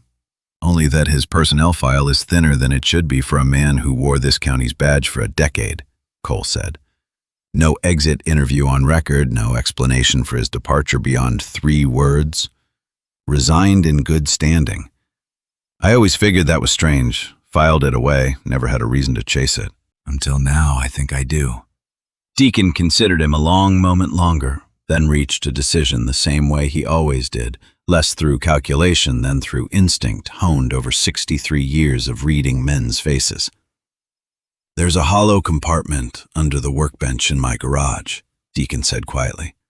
Second drawer from the left, false bottom. Drive's wrapped in a shop rag taped to the underside. Preacher, my friend Tom Whitfield knows where it is too, in case anything happens to me. You'll need him to let you in. Cole wrote nothing down, just nodded, committing it to memory instead. What's on it? Deacon asked. You said you read through documents. Not what was on the drive itself. I don't know yet, Cole admitted. Wyatt's documents show the money trail the shell companies enough to establish a pattern, but whatever Deputy Kessler was protecting on that drive, I think that's the piece that ties it all directly to your sheriff. I think that's exactly why somebody tried to kill her to get it back. It took most of that day to move. Cole worked fast once he had the drive in hand, faster than Deacon expected from a man his age, in an office his size, calling in favors from a state investigator he'd gone to law school with. Someone outside Holloway's reach entirely. Someone who could look at the evidence without wondering whether looking too closely might cost him his career. By evening, a judge 2 counties away, a woman Holloway had never managed to charm the way he'd charmed the local one, signed an order for Deacon's release, citing insufficient evidence and what she called, in language sharp enough to draw blood, troubling procedural irregularities in how the original charges had been filed. Deacon walked out of that jail as the sun dropped low behind the ridgeline. The pocket watch returned to him, along with his belt and bootlaces, and found Preacher waiting in the parking lot, engine already running, Duke's head hanging out the passenger window of the truck, tail thumping hard against the door the moment he spotted Deacon crossing the lot. Good to see you, brother, Preacher said, gripping Deacon's hand hard.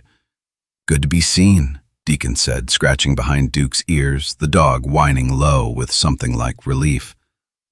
Where's Lucy? At the hospital. Been sitting with Ruth every day since you got locked up, just like she promised. Good woman, your daughter. Always was, Deacon said. Took her old man too long to remember that. They stopped briefly at the garage on the way Deacon, wanting to check on things himself before heading to the hospital. The place looked untouched at first glance, tools still hanging where he'd left them, the customer's half-finished bike still up on the lift. But something felt different in the air, a violation he couldn't quite name until he noticed the workbench drawer, the second one from the left, sitting slightly ajar. His stomach tightened. He crossed the garage fast, checked the false bottom. Empty. For one terrible moment he thought everything had been for nothing, that whoever had come through here had beaten Cole to the drive, taken the one piece of hard evidence that might actually end this. Then he remembered. Cole had already retrieved it the night before exactly as planned, with Preacher's help, letting him into the garage while Deacon still sat behind bars. The empty drawer wasn't a break-in, it was simply proof the plan had already worked. He let out a breath he hadn't realized he was holding, and Preacher, watching from the doorway, allowed himself a small, tired laugh. Gave you a scare there, didn't it? Preacher said. Little bit, Deacon admitted. Been a long few days. Longer ones ahead, most likely, Preacher said. But we're still standing. That counts for something. Counts for a lot, Deacon said, and together they locked up the garage and rode on toward the hospital, toward Lucy, toward whatever came next. They drove the rest of the way in a quiet that felt different from the silence of the last 2 days, less heavy, though the weight of what still lay ahead hadn't lifted, not really. Deacon watched the mountains go from gold to purple to the deep blue that came right before full dark, and thought that a man walking free after 2 days behind bars ought to feel triumphant, and didn't. Not fully, not. With Grant Holloway still out there, still wearing the badge, still more dangerous now than he'd been before the walls started closing in around him. They reached the hospital just past 8, and Deacon found Lucy in the second-floor hallway outside Ruth's room, exhaustion etched into her face, but something steadier in her eyes than he'd seen there in years. "Dad," she said, and for a moment neither of them said anything else at all, just stood there in the fluorescent hallway light. 4 months and a lifetime of hurt sitting between them, finally, quietly starting to dissolve. "Thank you," Deacon said finally, "for staying with them." "Ruth's been asking for you," Lucy said. "Says she remembered something. Wouldn't tell anybody but you. Deacon's pulse quickened. He found Ruth sitting up in her bed, more alert than he'd seen her in days. Duke already settled at the foot of the bed where the nurses had stopped bothering to argue about hospital policy regarding animals. Ruth, he said, taking the chair beside her. Lucy says you remembered something. The old woman's eyes were clear tonight, clearer than Deacon had seen them since the night he first met her in that waiting room, tears streaming down her face. Grant, she said. It was Grant Holloway, that's the name. Marlene said it to me that night, clear as anything, and then it slipped away from me like water through my fingers. But it came back to me this afternoon, all of it, every word she said. Deacon leaned forward. Tell me everything you remember, Ruth. Take your time. She said he'd been signing false reports for months. Ruth said the words, coming steadier now, the fog lifted enough to let the memory through whole. She said she found records, hidden ones, showing him personally authorizing evidence to be released back onto the street instead of destroyed like it should have been. She said she had proof. Real proof, not just suspicion. Did she say where the proof was? What was on that drive she was carrying? Ruth's brow furrowed, reaching for the last piece. Bank records, she said slowly. Wire transfers. She said there was a account offshore, something like that, registered to a name that wasn't Grant's own, but that traced back to him through a trust, I think she called it, set up years ago. She said once people saw those numbers, there'd be no explaining it away. No amount of trust the town had built up over 20 years would survive numbers like that. Did she ever mention a man named Pratt? Deacon asked, gentle, watching Ruth's face for any flicker.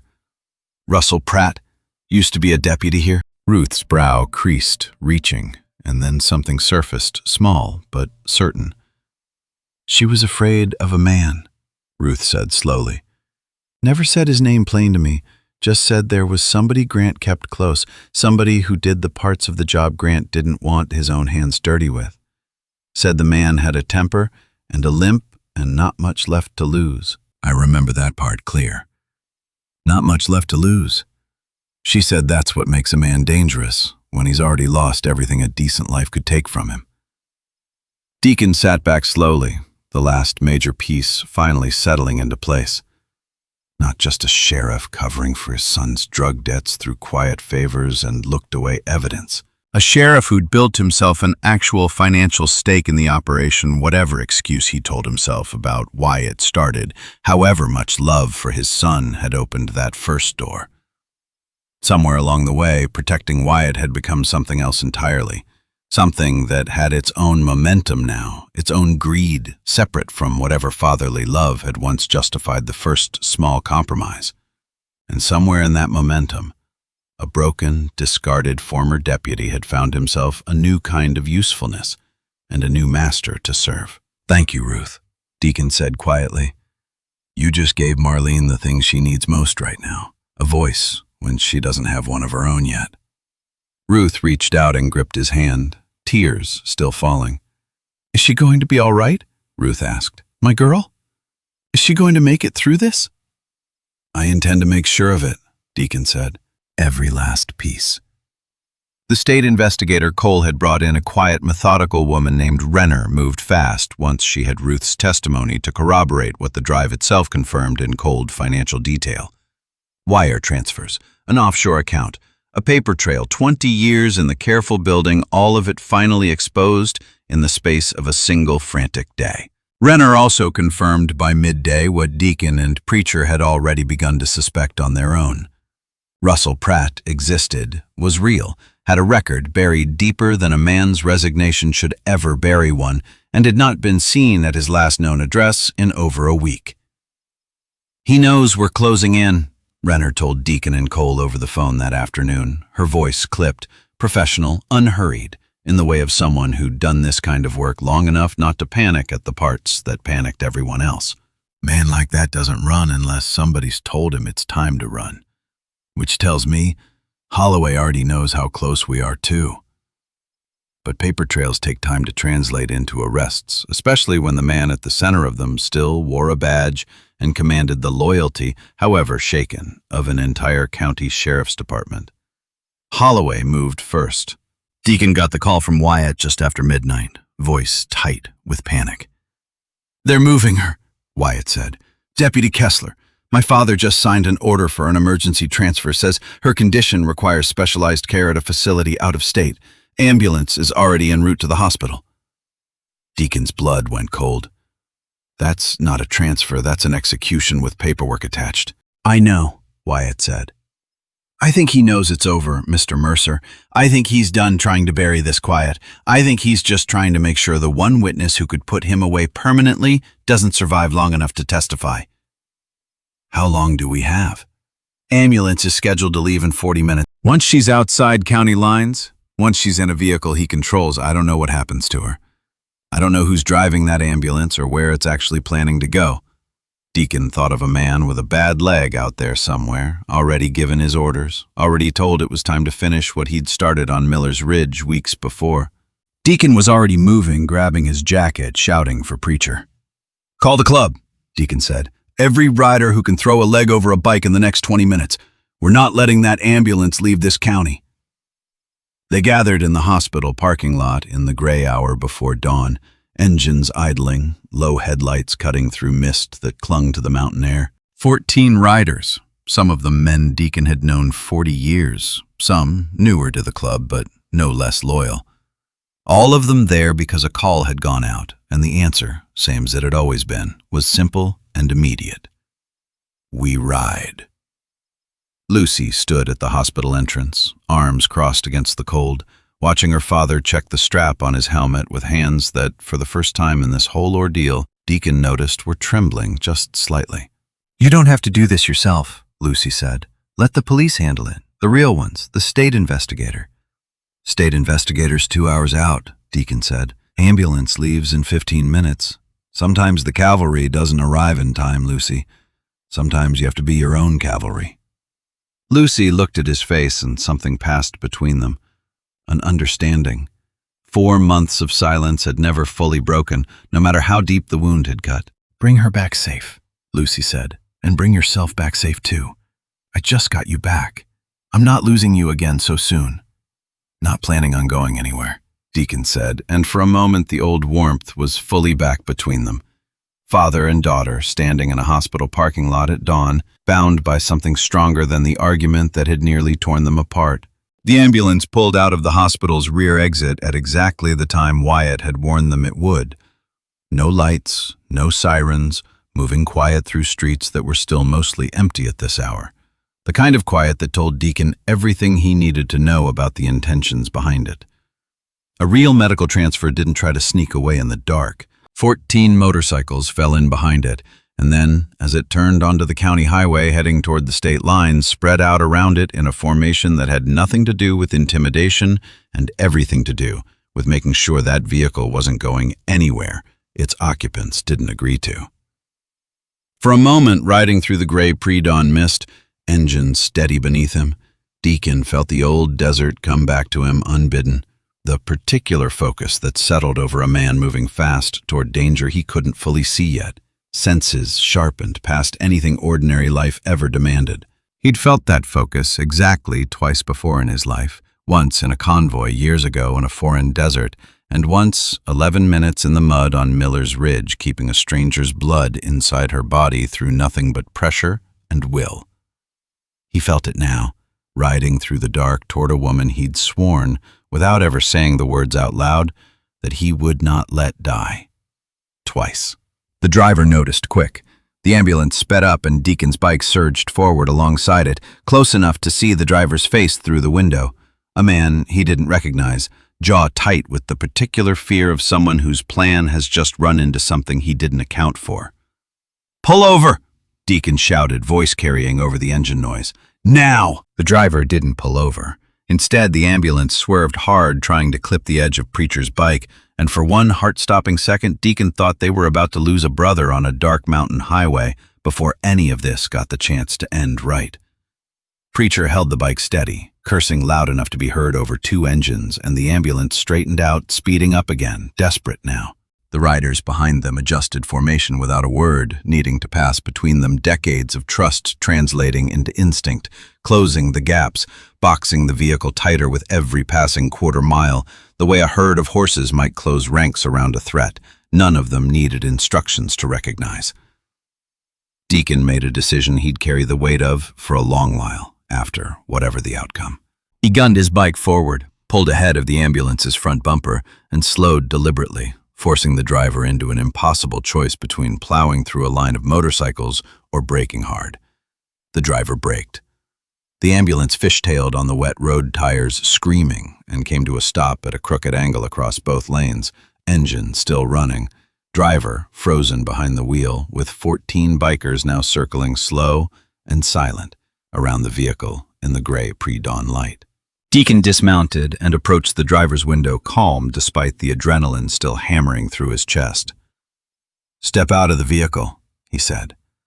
The driver, hands shaking, complied, and a second man emerged from the passenger side, one Deacon recognized immediately as one of the two deputies who'd been present at his own arrest 2 days before.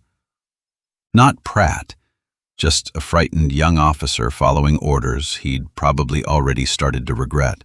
"You're making a mistake," the deputy said, hand hovering near his weapon, though something in his posture suggested he already understood on some level exactly how badly this had already gone wrong. "This is an authorized medical transfer." "Funny," Deacon said, echoing words he'd used once before in a different hospital hallway. How that word authorized keeps showing up on paperwork signed by men who don't want questions asked about where it's actually taking somebody. Preacher moved to the back of the ambulance, checked the doors, found them locked, and after a moment's hesitation used the flat of a tire iron to pry them open, the metal groaning in protest. Marlene Kessler lay inside, still hooked to monitoring equipment, unconscious, transferred without so much as a nurse or a proper medical escort accompanying her. Exactly the kind of detail that told the whole story of what this transfer had actually been designed for. "Get her back to the hospital," Deacon said, voice rough now with an anger he'd kept carefully banked until this exact moment. "Real doctors, real care, now." The confrontation with Holloway came 3 hours later, in the same hospital where this entire nightmare had first found its footing, in a hallway crowded now with state investigators, county deputies, uncertain which loyalty to honor, and a small cluster of iron wardens standing quiet but immovable near the entrance, a visible reminder that this fight had grown larger than any one badge could contain. Holloway arrived alone, no entourage, no easy campaign smile, just a tired, 60-year-old man who seemed, in that moment, to have finally run entirely out of road. He found Deacon standing near the nurse's station and stopped several feet away, something almost pleading in his exhausted face. "You don't understand what this has cost me," Holloway said, quiet meant only for Deacon's ears. 20 years building something in this county. A reputation, a legacy for my son to inherit clean, and it all started because I couldn't watch him drown in debts that weren't even fully his fault, mixed up with people who would have killed him over it. "I understand it better than you think," Deacon said, no heat in his voice, just plain, tired honesty. "I understand a father wanting to protect his boy from consequences. I understand that better than most men you'll ever meet. But somewhere along the way, Grant protecting Wyatt turned into something else. Turned into an offshore account with your name buried 3 trusts deep. Turned into a woman with 2 bullets in her because she got too close to the truth. Turned into a man with a bad leg doing your dirty work for you so your own hands could stay clean enough to keep shaking at church on Sundays." Holloway flinched at that, the closest thing to genuine grief Deacon had seen cross his face this entire ordeal. "I never gave the order to shoot her," Holloway said, voice cracking. "I swear to you, I never wanted that. When I found out what Pratt had done, I nearly turned myself in that same night. I should have. God help me, I should have." "But you didn't," Deacon said. "You covered it up instead. Kept him fed, kept him hidden, tried to using him. Tried to finish the job today in an ambulance with no doctor aboard heading toward a state line where nobody would ever find her body if things went the way you needed them to go." Holloway's shoulders sagged, 20 years of carefully constructed authority finally visibly collapsing under its own accumulated weight. "What happens now?" he asked, and there was something almost childlike in the question, a man who'd run out of every option except facing what came next. Deacon could have said many things in that moment, could have let the anger he'd carried since the moment he found Marlene bleeding in the mud finally have its say, could have made this personal in a way that would have felt for one brief, satisfying moment entirely justified. Instead, he thought of his father and the pocket watch and 30 years spent learning the difference between what feels satisfying and what's actually right. "Now you walk into that hallway," Deacon said, nodding toward the crowd of investigators and deputies and reporters who'd begun gathering outside, drawn by word already spreading through the county faster than anyone could contain it. "And you tell them the truth, all of it. Not because I'm forcing you to, because it's the only thing left that might still mean something after everything else you've already lost." "They'll destroy me," Holloway said. "Maybe," Deacon said. "But your son's been carrying your guilt for months now, scared to death, drowning in it, same as you were drowning in his debt 2 years back. You want to protect him one more time? One real time, you let him watch his father finally choose to do the hard right thing instead of the easy wrong one. That's a legacy worth leaving him. More than any badge, any 20 years of easy smiles ever were." Holloway stood there a long moment, and something in his face shifted, some final calculation completing itself behind tired eyes. He walked into that hallway, into the gathered cameras and investigators and the county he'd served and betrayed in equal measure, and he told them everything. The press conference that followed, hastily arranged in the hospital's small community room by the state investigator's office, drew more cameras than Cedar Fork had likely ever seen gathered in one place at one time. Deacon watched it from the back of the room, arms crossed, preacher beside him, both of them still in their riding gear, out of place among the reporters and officials, but unwilling to be anywhere else. Holloway stood at the podium, gray and diminished, and read a statement that held nothing back. The offshore accounts, the falsified evidence logs, the shipments waved through checkpoints, the man he'd kept on retainer to handle the parts of the operation too dangerous to touch himself. All of it laid bare, in a flat, exhausted voice that had none of the easy warmth Deacon remembered from their first handshake weeks before. "I have failed this county," Holloway said near the end, voice finally cracking. "I failed the badge I swore to honor, and I very nearly cost a good woman her life trying to protect a mistake instead of correcting it. There's no excuse I can offer that makes any of that acceptable. I only hope that coming forward fully and completely gives this community some measure of the honesty I owed it all along." The room stayed quiet a long moment after he finished, the kind of heavy silence that follows an ending nobody quite knows how to respond to. Wyatt stood near the front, having insisted on being present despite Cole's advice that he wait elsewhere, and when his father stepped back from the podium, the two of them shared a look that carried more grief and complicated love than any words could have managed. Wyatt didn't run to embrace him, but he didn't turn away either. He simply nodded once, an acknowledgement that seemed to say more than either of them could have spoken aloud in that crowded room. Reporters shouted questions. Cameras flashed. Somewhere in the chaos, Deacon caught Cole's eye across the room, and the young prosecutor gave him a small, tired nod, the kind two men share after finishing a hard job together, neither needing to say the obvious thing out loud. It was done. Or at least the worst of it was. The days that followed moved faster than Deacon had expected, the way a dam breaks slow for a long time and then all at once. Holloway was arrested that same morning, charges stacking up faster than the local paper could print them. He pleaded guilty 3 months later in a courtroom 2 counties over, sparing the town a lengthy trial and sparing Marlene the ordeal of testifying while still recovering.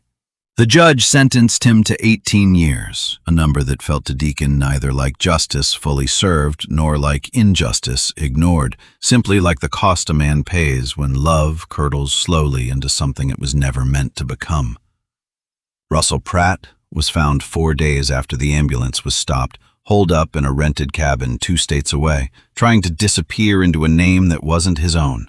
Renner led the arrest herself and later told Deacon with the flat professionalism of someone who'd seen plenty of men like Pratt over the years that he hadn't resisted at all, hadn't said much of anything, just sat down slow at the kitchen table like a man who'd been waiting a long while for somebody to finally come find him.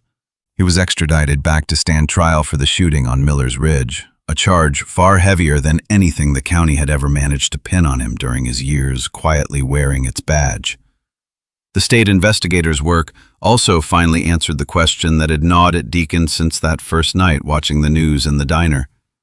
Curtis Boone, it turned out, had never fired a single shot in his life that night. Facing an old debt to the same distribution network Holloway had spent years protecting and a direct threat against his own sister's safety, Boone had been offered a way out by Pratt himself. Confess to a shooting he didn't commit, and the debt would vanish, and his sister would be left alone. He hadn't known, sitting in that interrogation room at 4 a.m, that the wrist injury he could barely disguise, the same injury that had kept him from working steady for weeks, would be the loose thread that eventually helped unravel the whole operation. Boone's confession was thrown out. The coercion behind it laid bare in the same hearing that unraveled Holloway's finances. He walked free after 11 weeks in custody, thinner, quieter, and by all accounts, unwilling to speak to a single reporter about any of it.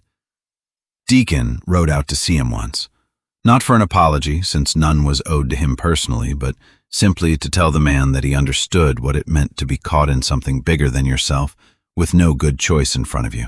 Boone hadn't said much back, just nodded and thanked him and asked to be left alone to rebuild whatever was left of his life with his sister, who, Deacon later heard, had finally felt safe enough to visit the jail in the last week before his release. Wyatt, whose cooperation from the very first night had provided the thread that unraveled the whole operation, was granted immunity in exchange for his full testimony, a mercy the state investigator argued for personally, citing the young man's courage in coming forward against his own father. Frank Doss, once the truth came fully to light, was revealed exactly as Deacon had suspected all along. A frightened man coerced into complicity rather than a willing architect of it. His own family, threatened by the same operation that had nearly killed Marlene Kessler, threatened specifically, it turned out, by the same Russell Pratt who'd shot her. He cooperated fully once given the chance, and though his business suffered in the scandal's aftermath, the town, in time, found its way back to forgiving a neighbor who'd been more victim than villain. Wyatt came to see Deacon at the garage a few weeks after his father's arraignment, still wearing his uniform, though the shine of easy confidence he'd carried before all this had been replaced by something quieter, more careful, the look of a young man rebuilding himself from the inside out. "Didn't figure I'd still have this job," Wyatt admitted, standing awkward in the garage doorway. "Figured I'd be tarred with the same brush as my father, fair or not." "State investigator vouched for you," Deacon said, not looking up from the engine he was working on. "Said your cooperation from the very first night was the reason any of this came apart clean instead of messy. Man doesn't hand a badge back to somebody who doesn't deserve it. That's on you, not luck." Wyatt was quiet a moment, watching him work. "I keep thinking about that night I came to your kitchen table," he said finally, "wondering if I'd have found the courage without you sitting across from me, not judging, just listening. I don't know that I would have." Deacon set down his wrench, looked at the young man directly. "You'd have found it," Deacon said. "Might have taken longer, might have cost more. But a man who's willing to turn against his own blood for the sake of what's right, that courage doesn't come from outside him. It was already in you. I just happened to be the one sitting there when it finally came out." "My father asks about you," Wyatt said quietly. "In his letters. Wants to know if you'll ever forgive him." Deacon considered that a long moment, the mountains visible through the open garage door, gold light settling slow across them, same as it had every evening of his whole long life. "Forgiveness isn't mine to hand out, for what he did to Marlene," Deacon said finally. "That belongs to her and to Ruth in their own time, if it ever comes at all. But I'll tell you this. I don't hate your father. I've seen what love twisted sideways can turn a man into. I understand it better than most people would care to admit about themselves. Doesn't excuse what he did, but I understand it. Wyatt nodded, something loosening in his shoulders at the words, permission of a kind he hadn't known he needed until he heard it. Thank you, he said, for everything. Thank Marlene, Deacon said, picking his wrench back up. She's the one who started digging in the first place. Bravest person in this whole story, far as I'm concerned. Everybody else just did what needed doing once she showed us where to look. Marlene woke up 3 days after the failed transfer, fully conscious this time, strength slowly returning. The doctors calling her recovery nothing short of remarkable, given everything her body had endured. Deacon was there when she opened her eyes for good. Ruth beside the bed holding her daughter's hand, Duke curled at the foot of it. Despite every hospital regulation to the contrary, nobody left with the heart to argue about it anymore. "You're alive," Deacon said, something thick in his throat that surprised him. "Figures you'd still be here," Marlene said, voice stronger now, a real smile finding its way onto her face for the first time since Miller's Ridge. "Somebody told me you nearly wrecked an ambulance to get me back." "Wouldn't call it nearly wrecked," Deacon said. "Would call it firmly persuaded to stop." Marlene laughed, then winced at the pain it cost her, then laughed again anyway. "Thank you," she said, gripping his hand. "For all of it. From the very first night, I don't think I ever properly said that." "Wasn't a decision." Deacon said the same words he'd told a young deputy weeks before in the rain. "Wasn't anything to think about. Just did it." The weeks that followed brought their own quieter kind of healing.